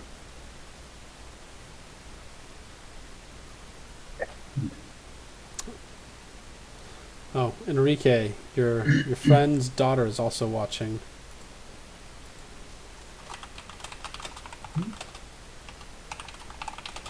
Uh-oh. I need to watch Look my at that language. Ah. Yeah. Yeah, I feel Kyle, bad. saying all I that feel bad for racist saying AH. Because don't TV shows even like they leave in the A word, but they censor the H word? Like, I have no You idea said what we're that? I don't talking think about. you've ever said that. well, I didn't actually say it. I said A and then whatever. So I literally Disgusting. said A. Yeah, Banned from disgusting. Twitch. No. Using your substitutions for cursing. Right. Okay, then if that's all the questions, Nomad, Hestia, Gabriel, and Tiffany, the world around you is enveloped by mist and shadow. You notice the... We did grab Maleth, right? Yes, you grabbed Maleth. The undead surrounding you, as well as Rudy, a bit further away, dissipate from your view. Hestia, where you walk right now, is quite familiar to you. The rest of you, I believe, have never before been on the Shadow Plane or seen it. Though, as your eyes become accustomed to the view, you can tell that something feels off about it, that it's not like the Prime Material Plane. It is also, right now, almost as if you're not quite in the Shadow Plane as well. You almost have one foot in either. But Hestia, as you're able to kind of step forward and explain what's going on to the rest of the party, the rest of you are able to kind of at least wrap your heads around what you're seeing and what you're experiencing. Would you do anything before you make your way towards, at least attempting to get towards the rendezvous point?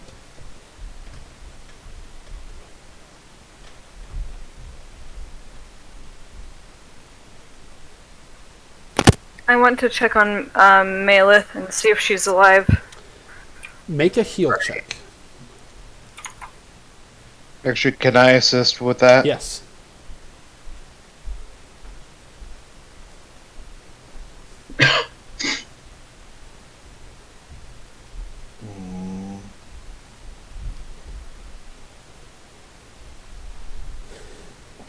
Jeez. Okay. Oh, I just I realized can we are... assist with the heal as well. Let me switch the view around. I forgot that we're doing that. Okay. Alright, Hestia, you check for a pulse and, like, examine her, and you feel a pulse. Yes. Guys, she's not dead. She's also, as you're checking her, there is a warmth to her that has not been there since she was killed in the teleportation incident. Guys, she's alive! Malith Sorry. is still unconscious at the moment, but when you tried to bring her back from... so what you can tell, Hestia, is that it does look like she was killed by something that was done to her, but you were able to call her back from the brink of death. Likely because of a favor from Pharasma after your prayer, and also because you were able to get there soon enough. I'm going to just say in my head, thank you, Pharasma. You feel a calm and a peace wash over you.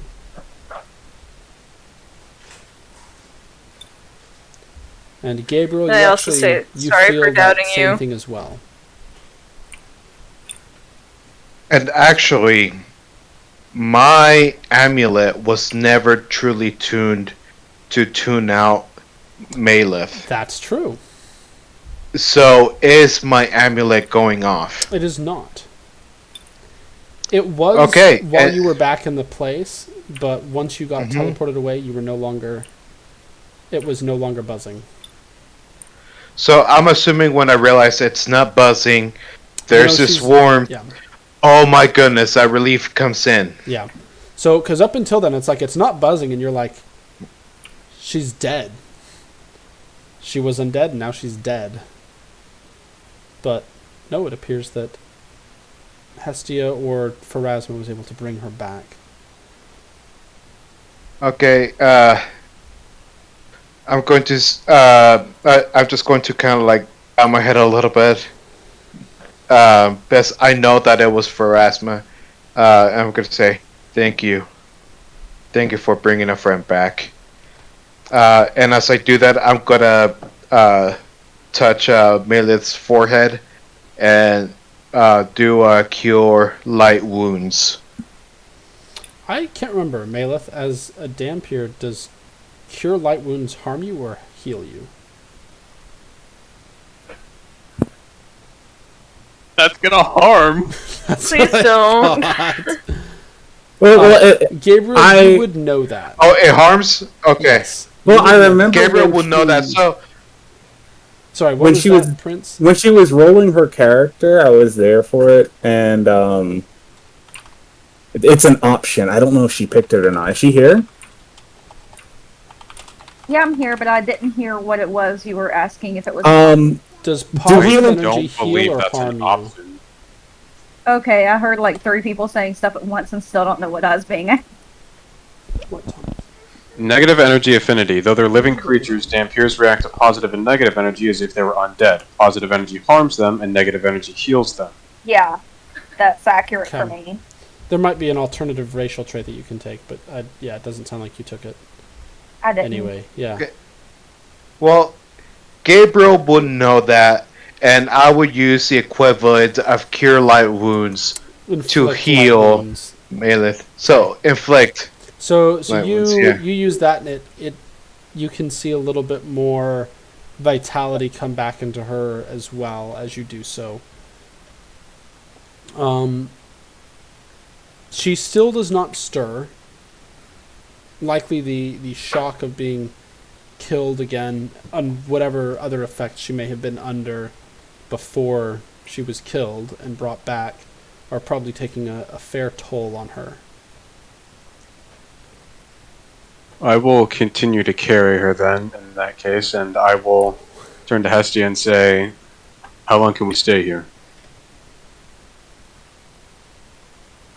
Until we need to leave. We could stay here forever if we wanted to. So, I don't think how you does want getting to. back work? Yeah, how does getting back work? We just Like, need to we just walk until we get there, and then we jump onto me a the other moment. side. So it is very much with the call of the shadow plane. It is a shadow of the material world, of the material plane. Yes.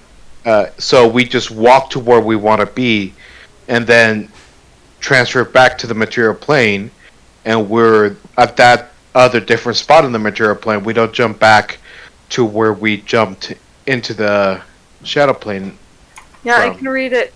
I can read the description of the spell to you if you'd like, Gabriel. That's all right. Like, out of game, I know it. Okay. I'm just getting into the game. But we can just step back onto the material plane when we will it too.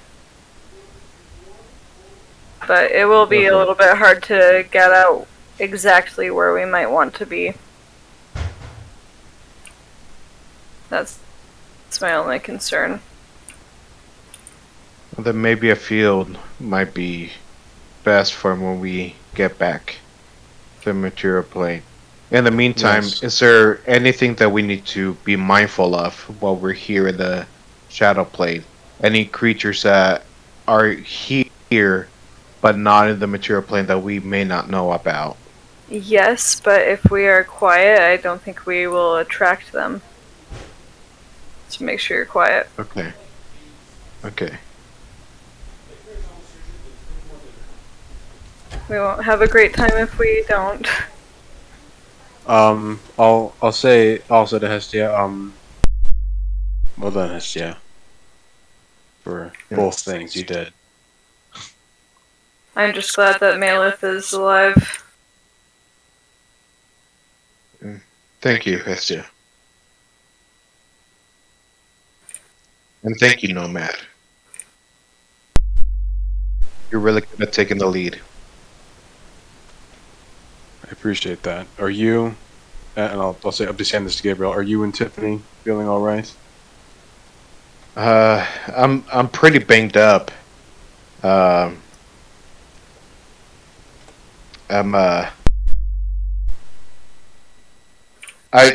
got pretty banged up. I'm sore. I got bruises. My ribs are really sore, and I got a little scorched up. But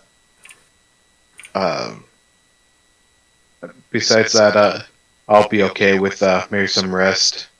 And actually, I'm going to cure light wounds myself. Do you want me to roll? Nope, we're out of combat. Do we have You'll just do max healing. Max out of combat. Great. Wait, are they So still in the that's, shadow plane, or have they 13.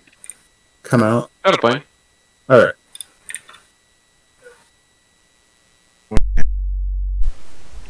Right. So go on. yeah, so after that, I'm like, I feel a little better. I could, but I don't know how everybody else is. I'll be okay the way that I am now. So Nomad, do you need healing? No. Thankfully, because of Hestia's enchantment, I was able to only take a few scratches. Will you be okay, No, Tiffany? that's Sorry, what were you saying, Gabriel? Go AFK for a moment. no. Yeah. Or you- Tiffany's gonna say she'll be fine. Okay. I mean, I'll beat up, but I'll survive. I could use healing if anyone's offering, but I'm not gonna die anytime soon. I mean, it's not the greatest healing spell. Here you go, and I'll clasp your hand, like at the forearms, and I'll give you 13 points of healing. I could inflict critical wounds on you. That should help. Oh, that's Tiffany. Oh, It's never mind, Tiffany, not you. Layla. Sorry. I can heal you. I'm pretty sure. I'm just Thank gonna let me Mayla, see I how mean, many not people Mayla. I can do. Tiffany is gonna look kind of weird when Gabriel actually like touches her arm or whatever. Just a bit surprised by it, but she's still gonna thank him. Okay. 3d8.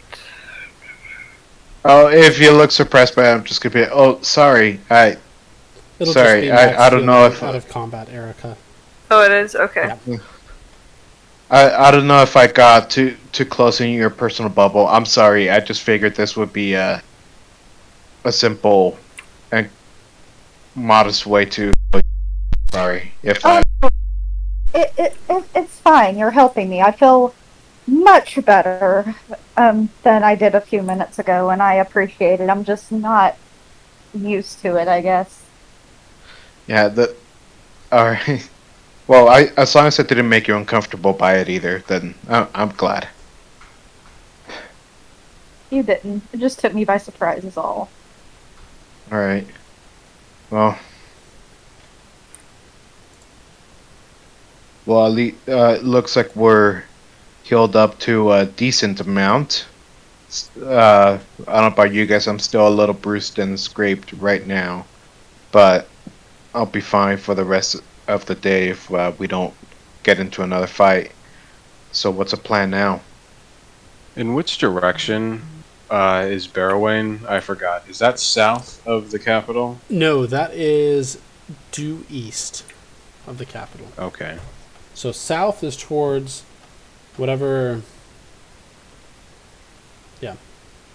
Whatever city it is that you guys were going to meet at. And as I recall, Charlemagne was going to meet you on the way there as well. He was going to set out and kind of prepare the way ahead of you guys at the meeting point. Oh, there's a city south? Yes. Oh, gotcha. That's, Okay. that's the place in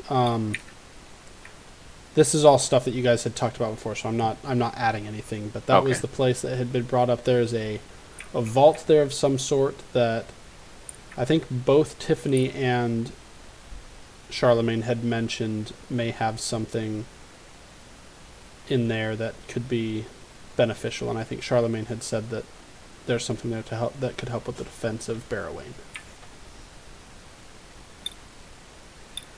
Okay. Well, yeah, do we know the name of the city?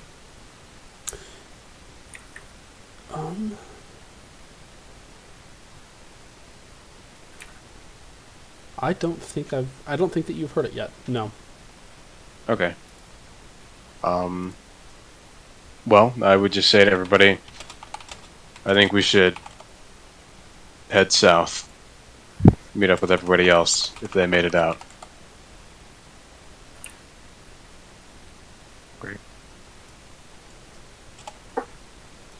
As we Let's do it.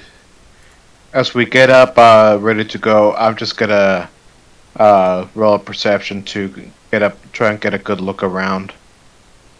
So, this is before or after you exit the shadow plane? Before we exit, we're not in the shadow plane right now. You're wanting No. to... Yeah, sorry, go ahead. I mean, obviously we would head south, but I mean, okay. I guess I don't fully understand how the shadow plane works. Is it like a direct mirror of the real material plane, Yes and no. or It is distorted, but it is in some ways a mirror. Someone who knows their way around the shadow plane will be able to, using the Shadow Walk spell, can guide you. And that is, I think that's as much as I'll give without a skill check. is there? Okay, never mind then. Hestia, or do you Hestia know can just where we tell can you. head? What's your question? We need to head south to the meet point. Can you guide us? I I- certainly don't know my way around here. Yeah, I can try it. I can cast no direction. Hopefully. You can also just make a survival check. No, I'd rather just cast my thing. Okay. Alright, you cast no direction, and you'll be able to navigate easily to get at least somewhat close to where you're wanting to go. Yeah, we've been through a lot today, so she doesn't even want to try. Nope. Don't want to No, risk that thank nat you. one. Just want to go home. Yeah. Well, I do have that 22 perception as well. To kind of help keep an eye out.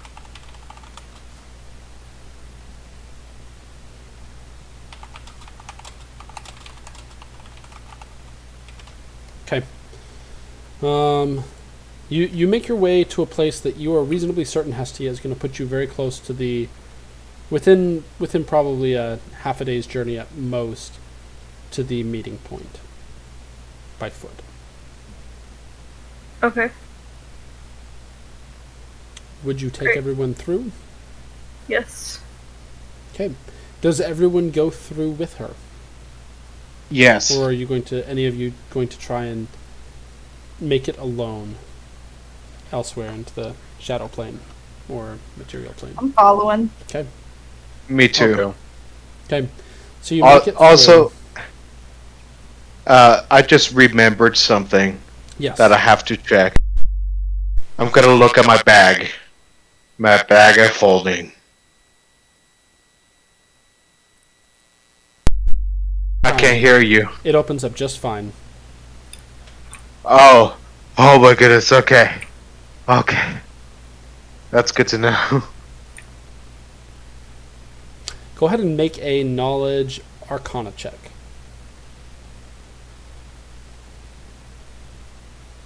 Knowledge Arcana. 14. You have no idea what could have caused that.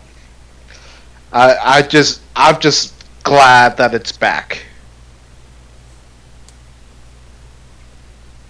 Okay. So before you all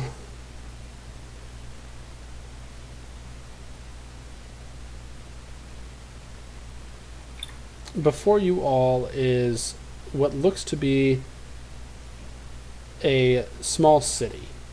It's within probably a few miles of where you're at now. You're near an outcrop of trees that you're able to use as shelter if you so desire, but enough of a place that you can tell you're close to the road that likely comes as you orient yourself. You can tell leads up to Melkar, the city where you just were at. But this city that you're looking at, you're not sure the name, at least off the top of your heads. I'll have to give me a minute after we'll talk here, and then I'll let you guys kind of roleplay for a minute, and I'm gonna verify what I want the name to be. But as you're looking at this city, on the one hand, parts of the city and what you can see from here look pristine, and yet periodically you notice something like a collapsed rampart that looks old and decrepit.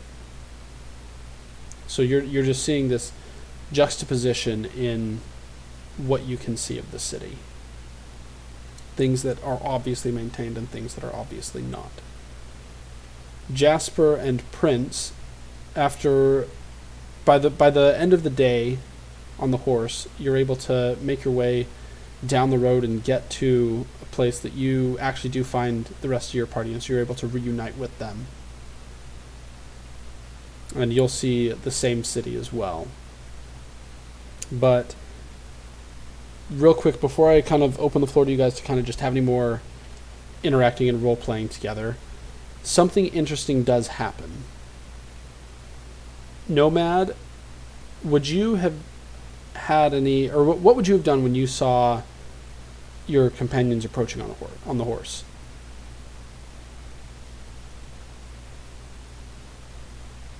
Nothing. Nothing? You wouldn't go greet them or anything? Oh yeah, like if they came towards us, yeah. Yeah. Like I would say hi, but yeah, otherwise not anything else. Prince, as you approach, you're exhausted at this point, and especially recovering from your ordeal with the vampire. But as you approach your companions, are you there right now, Kyle? I'm seeing you. Yeah, I'm here. Okay. I'm here. Yeah, so as you approach, you're kind of in a stupor, and you feel a connection that you hadn't noticed before as Nomad approaches you. Almost as if there's a string that you can tug. String? Like, mentally? Yes. Like, it's tugging on me, or I can tug on it? You like one that you could tug on. Okay.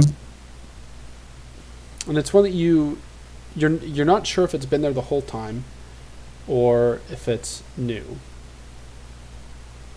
But either way, you notice it. I mean, it's kind of the equivalent of if you walk into a room and you look and there's a string that looks to be going under a couch, and it's like, you're holding an end of it, and it's like you just look and you're like, I could pull this out. So it's that sort of thing. Not necessarily anything pushing you to pull on that string, but you feel something there that you didn't notice before.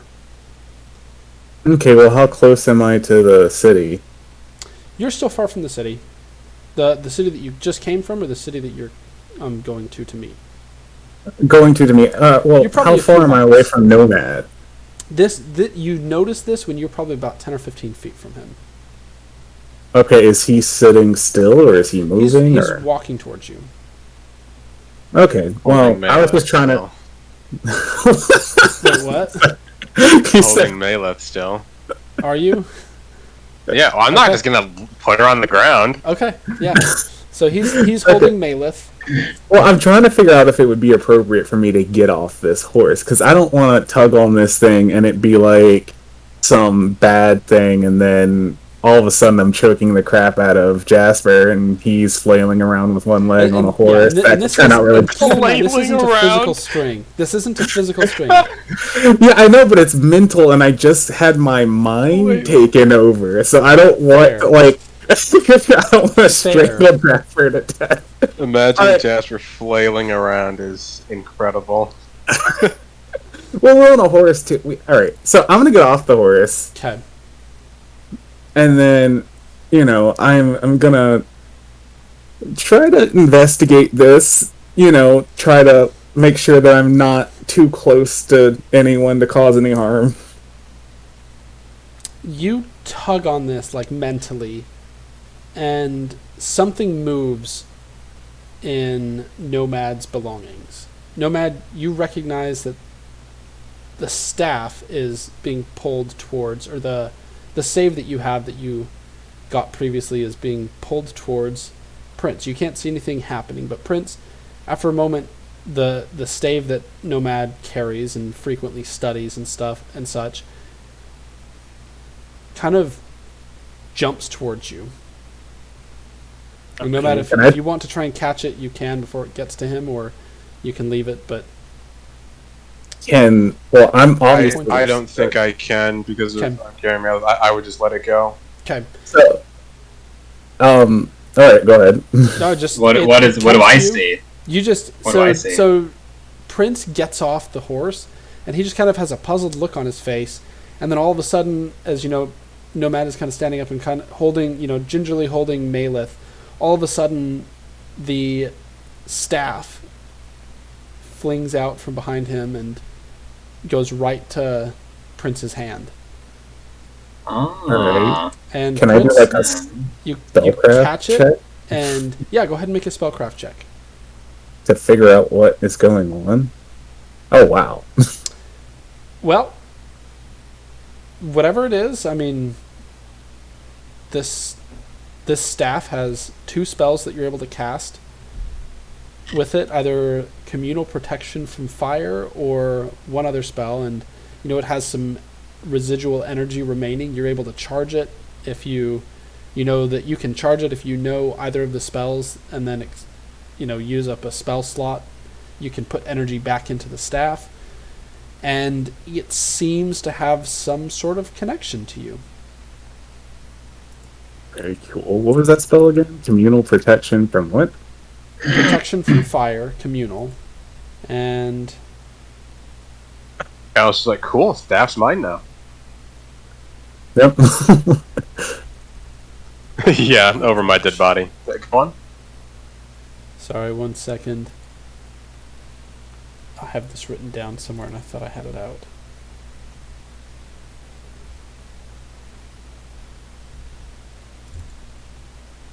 Okay, and the other spell it has is Paragon's Surge.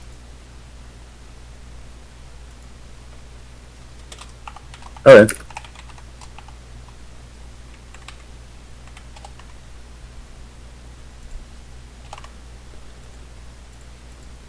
Okay. So, Nomad, this staff that you've been laboring over trying to use, and finally successfully used, it just floats out from behind you, and Prince just grabs it out of the air. Do you react at all? How close to me is Prince? 10 or 15 feet. Let's say 10.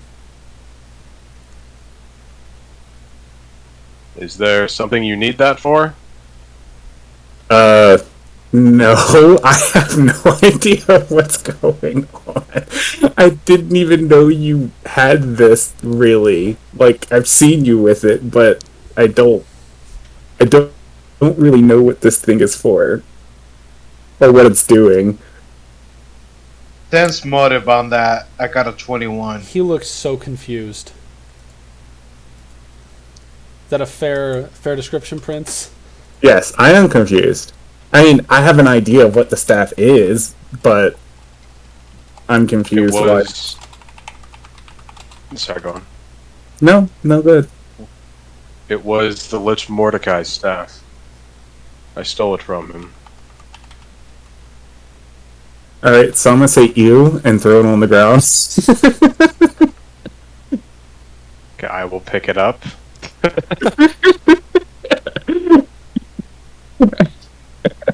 Why do you want a staff that was owned by a lich? And are you even a spellcaster?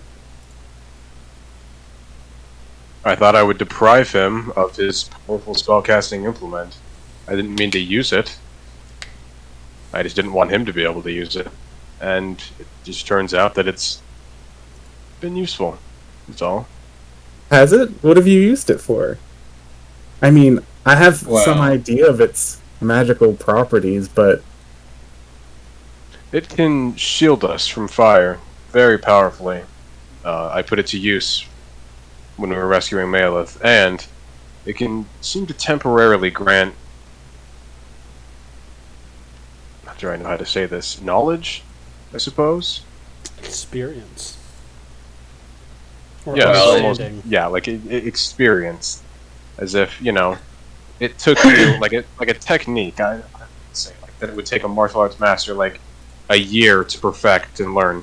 It could grant it for you, albeit temporarily, but that is, I think, the best way I can describe it. All right, do I Well, still feel well. that tug? Yeah. Like All right, I'm gonna pull it again.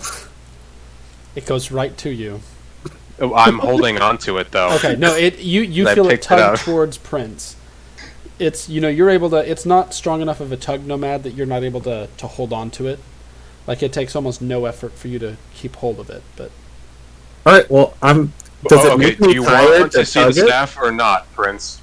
Well, I'm just trying to. You just really threw it at you, and then you're pulling it back to yourself now. Well, I didn't know what it was. I'm just. This isn't a trying to- game. Oh, what's wrong? Well, I think Nomad was able to bypass the barriers that the staff presented to us through having it in his possession for quite some time. He's formed a bond with it that makes more sense, I think. You seem to have a bond with it, Prince. That there's no explanation, although one is definitely owed. I find that a bit concerning. I'm not saying that you're hiding something from us. You've actually been very, if not too forthcoming about where you stand with things. You proved that in the throne room. And I think that this is a very odd incident. I'm not sure what it means. I agree with you. I do think it is very odd. But obviously the staff likes me. So Okay, Why? but that we may shouldn't not be be a tossing good it thing. around. Look, we haven't even spoken anything of our mission and the people and how we're doing. Everybody seems to be fine, although how's Mela? Still live. Thanks to Mission Hestia. accomplished then. Yes, all things considered, don't know whether I should be surprised or not. It looks like everything went according to plan, I assume. Yes, I mean, there's a possibility that we're being followed by some invisible undead servants. I mean, hold on. So, does Prince have any spells that he'd be able to hide from undead or whatever? no. No, No. nothing like that. So we would have discussed that on the way and just been like, well, let's just hope we're not being followed. But chances are that's happening, you know. And at this point, we're right next to the city, so that kind of makes it clear where we're going.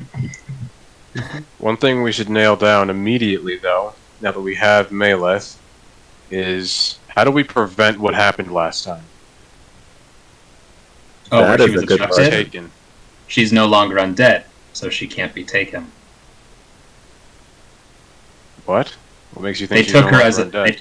they took her as a, well, at least not an well, she's a Dampier. So, Yes. but not necessarily undead exactly.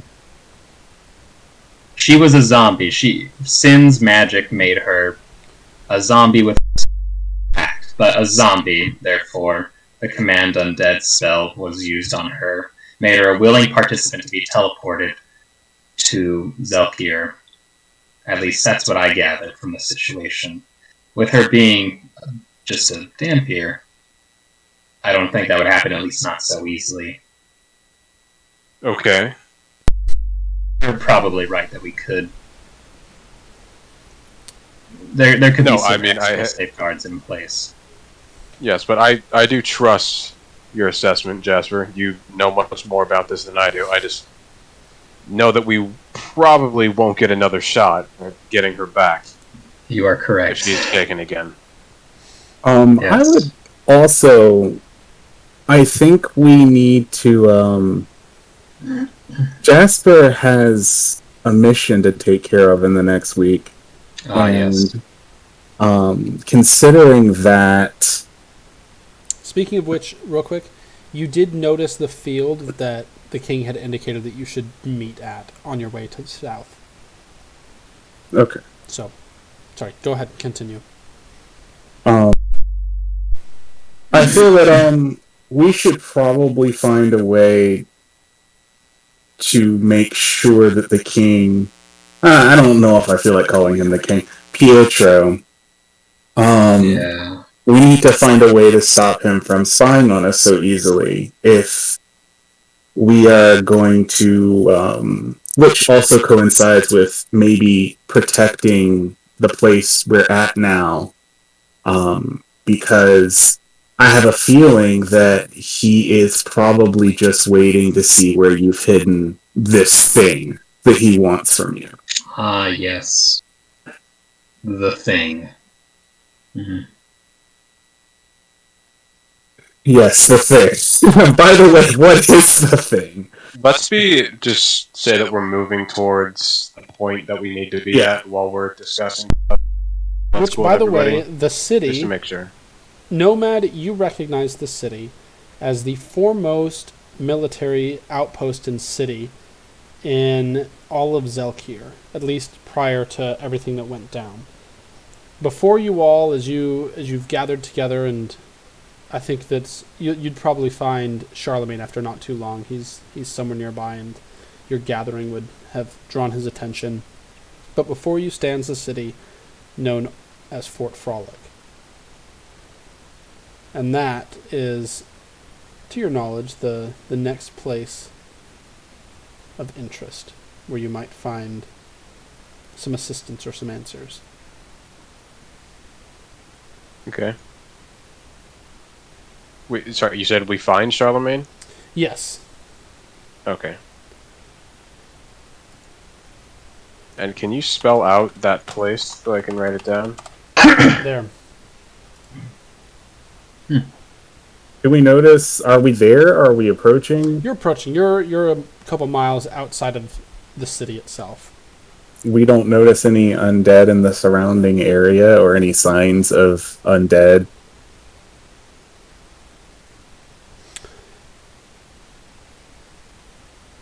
You don't notice any undead. You do, however, notice that as you get closer, there's an apparent main gate, and there are a number of tents set up outside the main gate. Is there anyone frolicking? There isn't. Asking the So can we important start questions. frolicking. That's an order. And I'm guessing there's no rain. There's no rain. No, there is not a circle of rain. Although, on the way south, you guys did have to pass through the circle of rain. The field was before the circle of rain. It was within it was between the city and the circle of rain.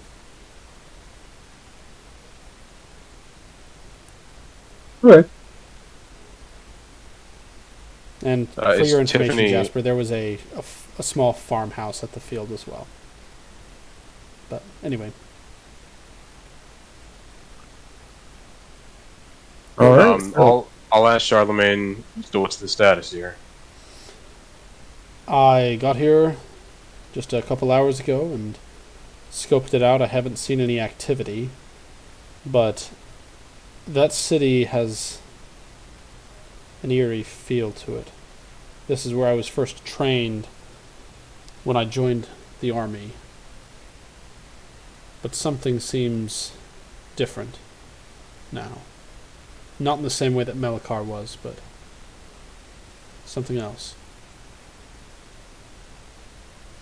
Do we see any Being people? close to the city? Hmm? Go ahead, Nomad. I was just saying, are we close enough to like hear anything, like or anything like that, or are we still like a good distance away? You're still probably. I mean, you're making your way to it. I don't want to get into the city today. I want to wrap up pretty soon here, but I don't either. yeah. But Because I want to say, if something seems off, then we should probably find somewhere nearby to make camp. Yeah. And rest I before mean, it's late we at take a night look. too. It's getting late. Sun's about to go down, or actually, it's probably already gone down by this point. So yeah. Okay. Yeah, and that's it. What were you saying, Prince? No, you answered every question I was about to ask. Oh, okay. Oh, you asked it, and it was answered.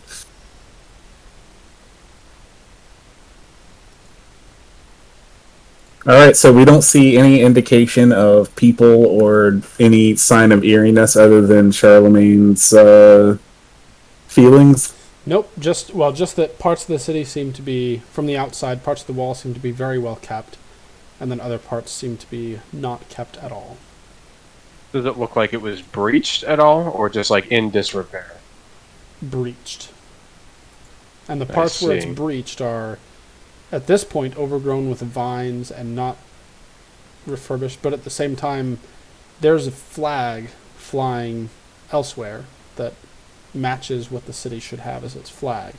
Now, there's signs up there of, while there's not any patrols on the walls, there's a lot of things that look as if it's being kept up, not just lived in, but kept up. Okay.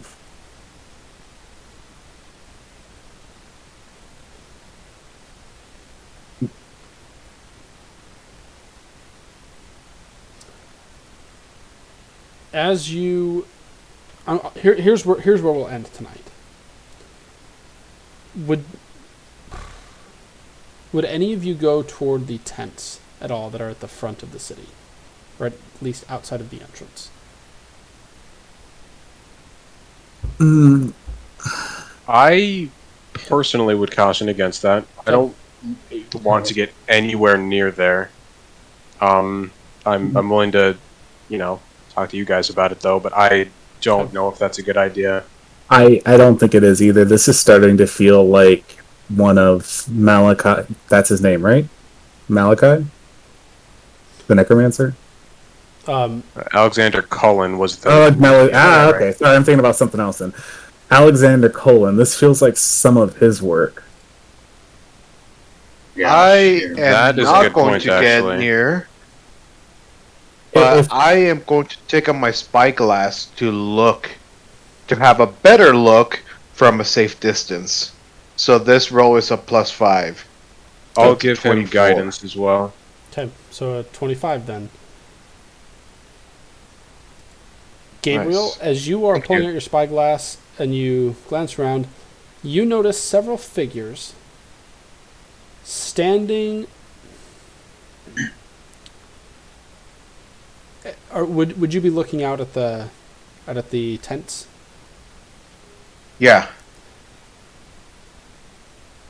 You notice ropes set up, kind of surrounding the entrance to the city completely, but the tents themselves kind of make sort of an alley or an entryway to that. And you do notice a figure standing completely erect and unmoving.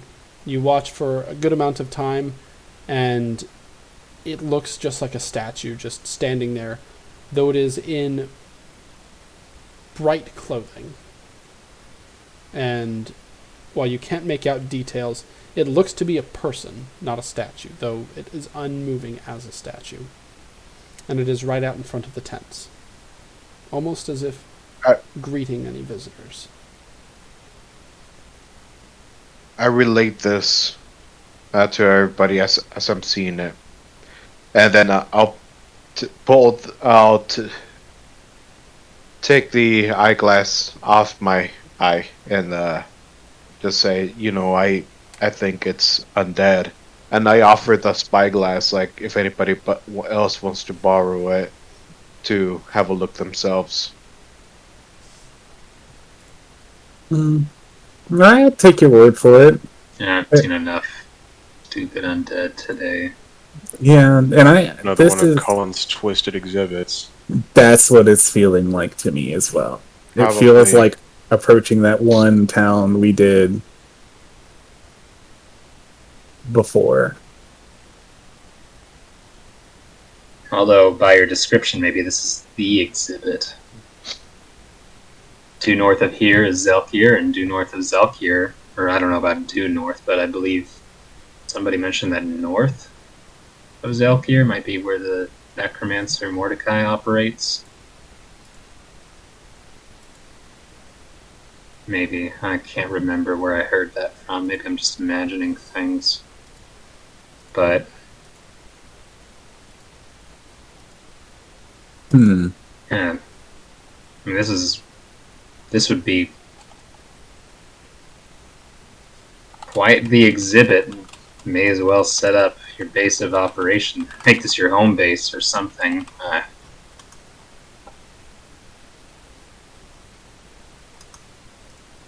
So this could be Alexander Cullen's work, and you said Mordecai was the Lich that's up north? I thought I heard somebody mention that, but maybe I'm just imagining things.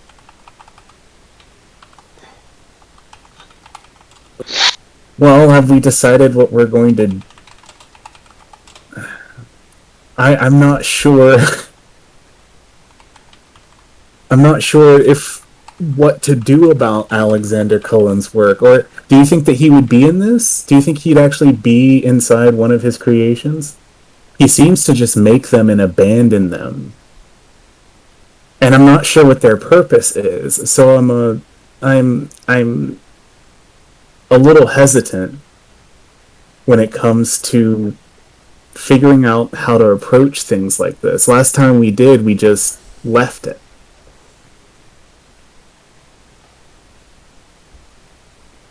Any ideas? I'm sorry, can you say that again, please? Everything was cutting out for me. I essentially said that, last time we approached something like this, we just left it, and I wasn't sure what we were supposed to do in light of it now, and I didn't know if he would actually stay inside of one of them. Like, I don't understand what their purpose is, so it's hard to understand, like, how to go about... I guess we just walk in. Purpose other than pleasure. Everybody with immortality, especially vampires, have their kink, and this is probably... I don't know if I have his kinks. thing. Maybe I do have kinks. Yeah, I don't think too much about it. I don't want them to be made manifest anytime soon. I can believe that. I'm sure the mortals have their kinks too. I think this Alexander Cullen just has a interesting way he likes to express himself. I don't know if it truly does go any deeper than that. He probably just has an unquiet mind, if you get my meaning. Yeah. I guess the reason why I was asking is because last time we came across his work, they seemed to be mostly automatons with no vestige of human life or any sort of life inside. And Right. I am not sure what the benefit of walking into a place like this, if we can confirm it is a place like this. I suggest just burning it to the ground or something. I don't know. It doesn't seem like... I don't see what we get out of trying to save these people or trying to... I don't know if you get my meaning. Charlemagne would There's something speak here up. that can help. Oh, yeah, go ahead. Oh, yeah, no, I'll let him go ahead. Charlemagne would speak up and say whether this is one of those exhibits or not. The Great Vault within the city. Lord Bellevant felt that it had a precious tool that would be able to help in the defense of Barrowang. That was one of the tasks that he assigned to me if I was able to retrieve that material. I know he's already using some of it, a precious material called runite that enhances magic that he believes is within the vault that can help with his defense of the city. It wouldn't happen to be the material that his armor is made of, would it? That I do not know. I am neither a wizard nor a metal worker. But what I can say is that the material is incredibly valuable and rare. Lord Bellevant, from my understanding, is employing all that he already has in the defense of the city, but were he to acquire the rest of what is here in Zelkir, perhaps that would buy him the time, space, and resources that he needs to rebuild. Not just Barrowain, but Zelkir. Yes, it's always money that gets Ardor and Markoth to stop squabbling with each other. I agree.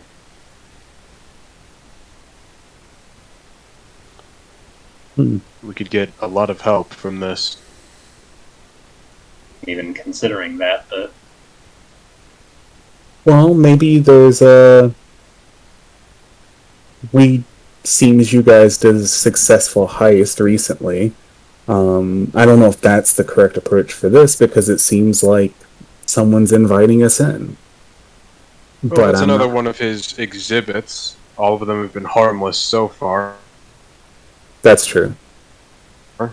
Obviously, I'm not assuming that this one is going to be, but it's a safe bet to assume that we probably won't run into too much trouble. Do you think he has any idea that this vault is here or has access to it? Your guess is as good as mine. But, I don't know, I feel like if anyone did know that was here that had an interest in, like Pietro's, for taking over Zelkir, I'm sure it would have been long gone. But I doubt that Cullen is one to care about such material things.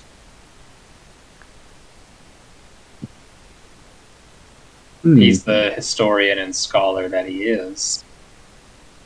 I could see this going two ways. One, he wouldn't care for a precious metal,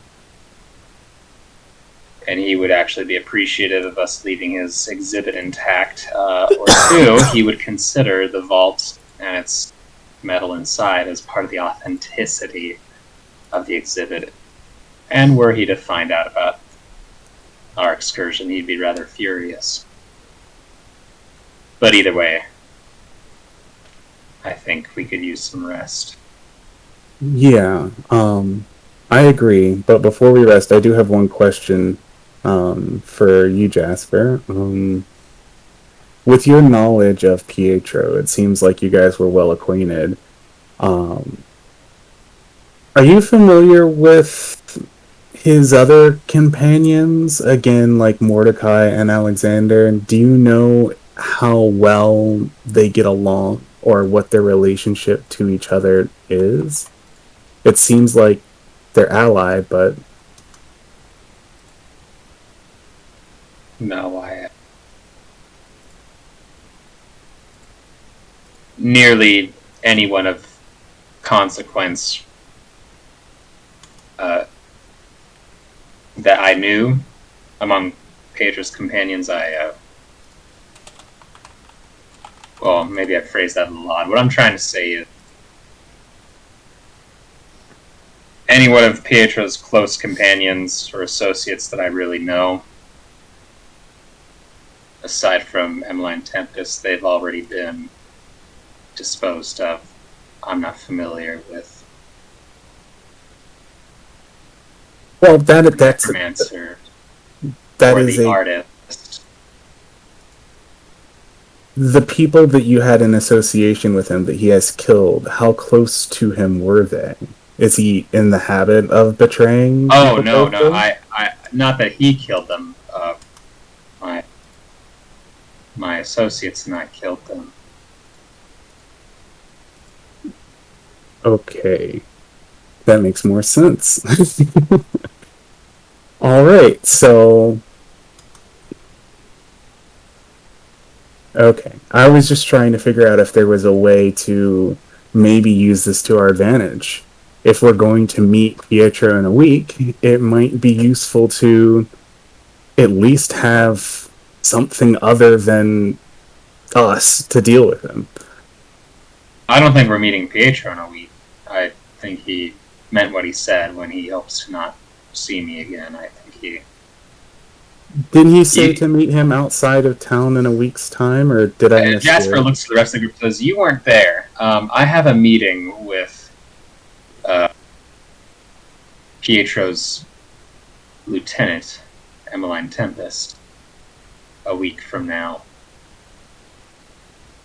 Settle a little something and hopefully put a dent in Pietro's numbers. At least one of them." Okay. I don't imagine that just Emmeline is going to be there. I can't imagine that the look of Pietro when we left and his attitude towards you. I don't know what it is that you have of his, but I am sure that as soon as he has it, or knows where it is, or has figured out some direction that you can point him in towards it, he is going to kill you. And he is probably going to do it personally. I can't imagine that just Emmeline Tempest is showing up. I can't imagine that we're going to walk there and not be greeted with something more than that. Well, if he is there, I feel sorry for him. Because it's Why gonna is that? suck for him to have to see my face again. That's a bit confident. Well, you saw what happened in the throne room. I'm surprised that you don't have a little more confidence in me. I'm sorry, what happened in the throne room exactly? He tried to intimidate and control both of us, and he was less successful with Jasper than he was with me. Jasper lets out a audible chuckle. Tiffany is gonna smirk at that and say, "I think I told you so, that he was confident for a reason." Glad I'm that not you arrogant all- enough to get myself killed, so I appreciate the vote of confidence, Tiffany, especially since you really don't. I guess we're not really that well acquainted, but I appreciate it. You, I mean, I'd like to hear how things, how do things go with Maleth's rescue operation? Let's keep this brief. I want to call it within the next couple minutes here. So go ahead and give your answer. Yeah. We can also have that as part of next week's recap. Yeah. Tiffany's going to say, "Well, I'm glad my vote of confidence was not wasted," and she's going to wink at him. Look away, walk a couple steps, and say, "Well, as you can see, we got Maleth back." And that's all that matters, really. Right? Oh, I don't know if that's all that matters. You guys certainly made some female... What was her description? I guess she was... Was she a Death Knight vampire? is probably the best way to describe her. You made some Death Knight lady very upset, and she, yes, she was not happy. Well, knowing what we know about Pietro, I certainly wouldn't want to be her delivering the news that she lost the daughter of the king. And I I tried doubt to that much warn her. good is in store for her in the future, if you get my drift. I mean, friends. not only did she lose the king's daughter, as far as she knows, she killed her. That can't look good. That's right. If only I had said something like that, I wasn't gonna bluff that far. But I had assumed, given her her look and her pace, you probably had something to do with that. I'm glad that I was lucky to be right. So you did run into her? Oh, yes. Prince and with Prince's help, we stalled her meeting with the king. It was mainly Jasper. Well, I was caught off guard when she Streak, Jasper. put me in a chokehold. Huh? I said you're on quite the winning streak. Meeting with Pietro, the worm, that. You continue to impress. I like it. Well, I exert myself as much as I can. Don't expect me to put my life on the line, but I will get it as close to that point as possible. And yes, I'm a little optimistic. Things A little. have gone as well. Yeah. Jasper is the most confident person I've seen here. Walking into a vampire's lair surrounded by undead and laughing to his face. It was like meeting an old friend, you know. We go way back, and I hate him so much. I dare say you might almost be as arrogant of your abilities as he is himself. You guys are very similar, at least as I saw in the throne room. If it were one-on-one, he would have killed me. I'm not delusional, but we did have an advantage in that particular setting. I am still curious about this advantage, but... Yes, the thing, as you called it. Well, yes, the less thing. you know, the better. I don't know if that's true. You seem to be very controlling of information, but... You don't remember, then, him controlling you, do you? Oh, I remember something, because I'm still feeling it. I did not even notice the lady approaching us as we left. Wait, you're still feeling it? What do you mean?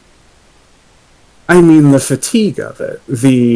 I seem to be not seeing anything that is happening around me. Jasper gets off his horse in the middle of his sentence and just starts approaching his like not calmly, but just starts approaching Prince. Okay. Do you keep talking? Well, it's not that big of a deal. It's just, I seem to be... I did not see the angered lady approach us. I did not see the magic being cast earlier. I am not noticing anything tonight. Jasper, he takes out of his bag of holding his a glowing broken ion stone, and he puts it up to your face. Says, "Don't look at this. Look right at me." And he takes his fingers and he starts approaching your eye with his fingers. Okay, well... Do you let it happen? No, I'm gonna back off. Not too upset, just... You seem to be very comfortable with other people's personal space. Well, believe me, that's a first. After Gabe, I could handle anything now. Happy to help.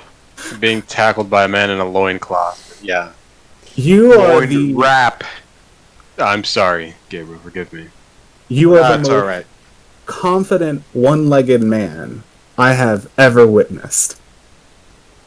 Believe me, I'm not comfortable with touching you. I just need to check your pupils a second. Now, We should have seen May him I? when he had 2 legs. Was it that bad? 3 legs. Oh, wow. Okay, well, Keep it PG. as long as it doesn't take more than a couple of seconds, you can look at my eye if you choose to. I don't know what you're doing, but How do his Get pupils do? Jasper's life back. As I bring the quartz close and away from his face, what happens to his pupils? Do they dilate properly? It's a bit off. You would determine that he is currently still in shock a little bit. Right. Well, I don't know if this is any residual effect, as in any residual enchantment. At the very least, you're in shock. I don't know. Maybe don't take a watch. Or rather, I don't know, just take care of yourself, I guess. okay. Well, We need everyone in their best shape, and okay. Well, I appreciate you taking over my watch. easy enough. All right, I think that's it- where I want to call it tonight. Unless Okay, yeah, I'm just gonna do Yes. one 10-second thing. okay, Actually, I don't know how long those last. How long does like a small 5. crude object last from prestidigitation? Prestidigitation. Prestidigitation. Prestidigitation. Is it like an hour or? Sure, let's call it that. Okay. Well, I'm gonna make a crude lantern. You know, just small, fits in your hand. And I'm going to ask that when is it late enough for him to go on watch within the next hour? Sure, Jasper, I'm not going to or- worry too much about watches tonight. Okay, that's fine. I just need him to do it for my own reasons. Jasper, can you put this lantern out when you go on watch and light it? Just keep it next to you.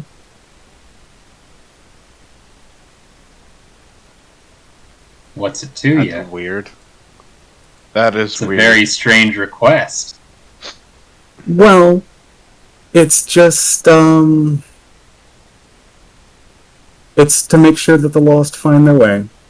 That's all. Sense motive. Yeah. That's What? That The sounds. lost. I don't want anyone to find us. Oh, of course I get a good roll now. 33. Well, I'm being sincere. I mean almost exactly what I say. Ah, Yeah, what do you mean, like the lost though? What? Any does that lost, even mean? all lost. Anyone who is lost.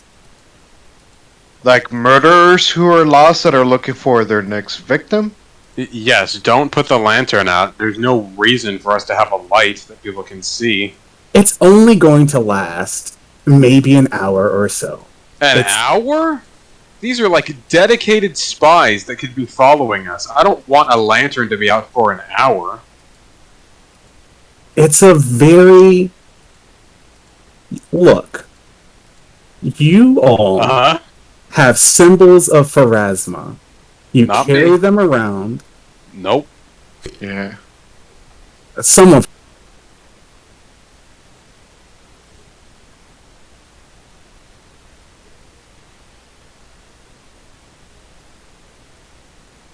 Hello?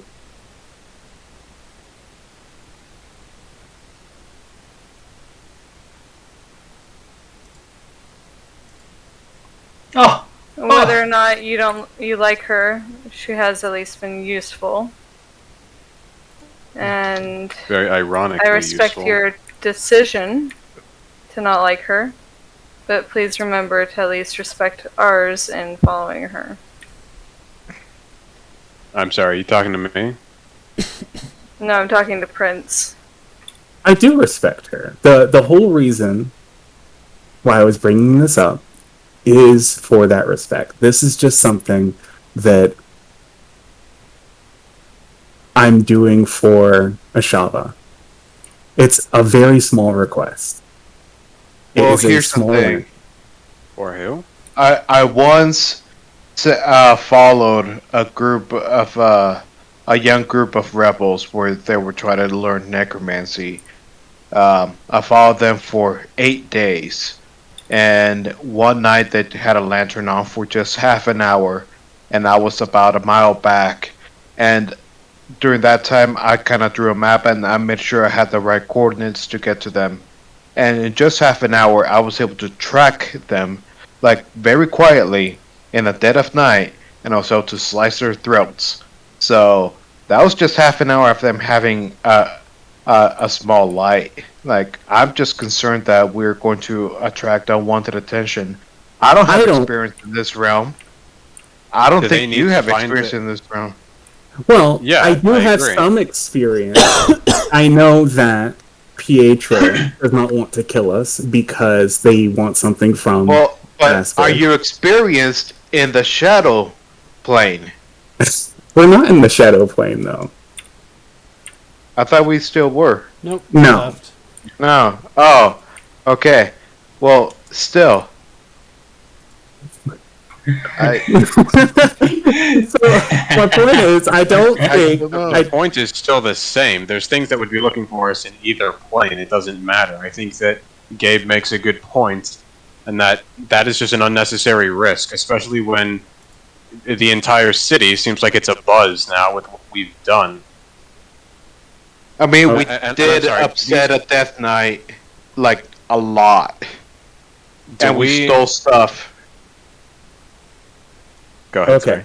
Well, I am just going to put it next to me when I sleep then. sorry. Great, as long as it's not visible, that's fine. I mean, it's going to be visible.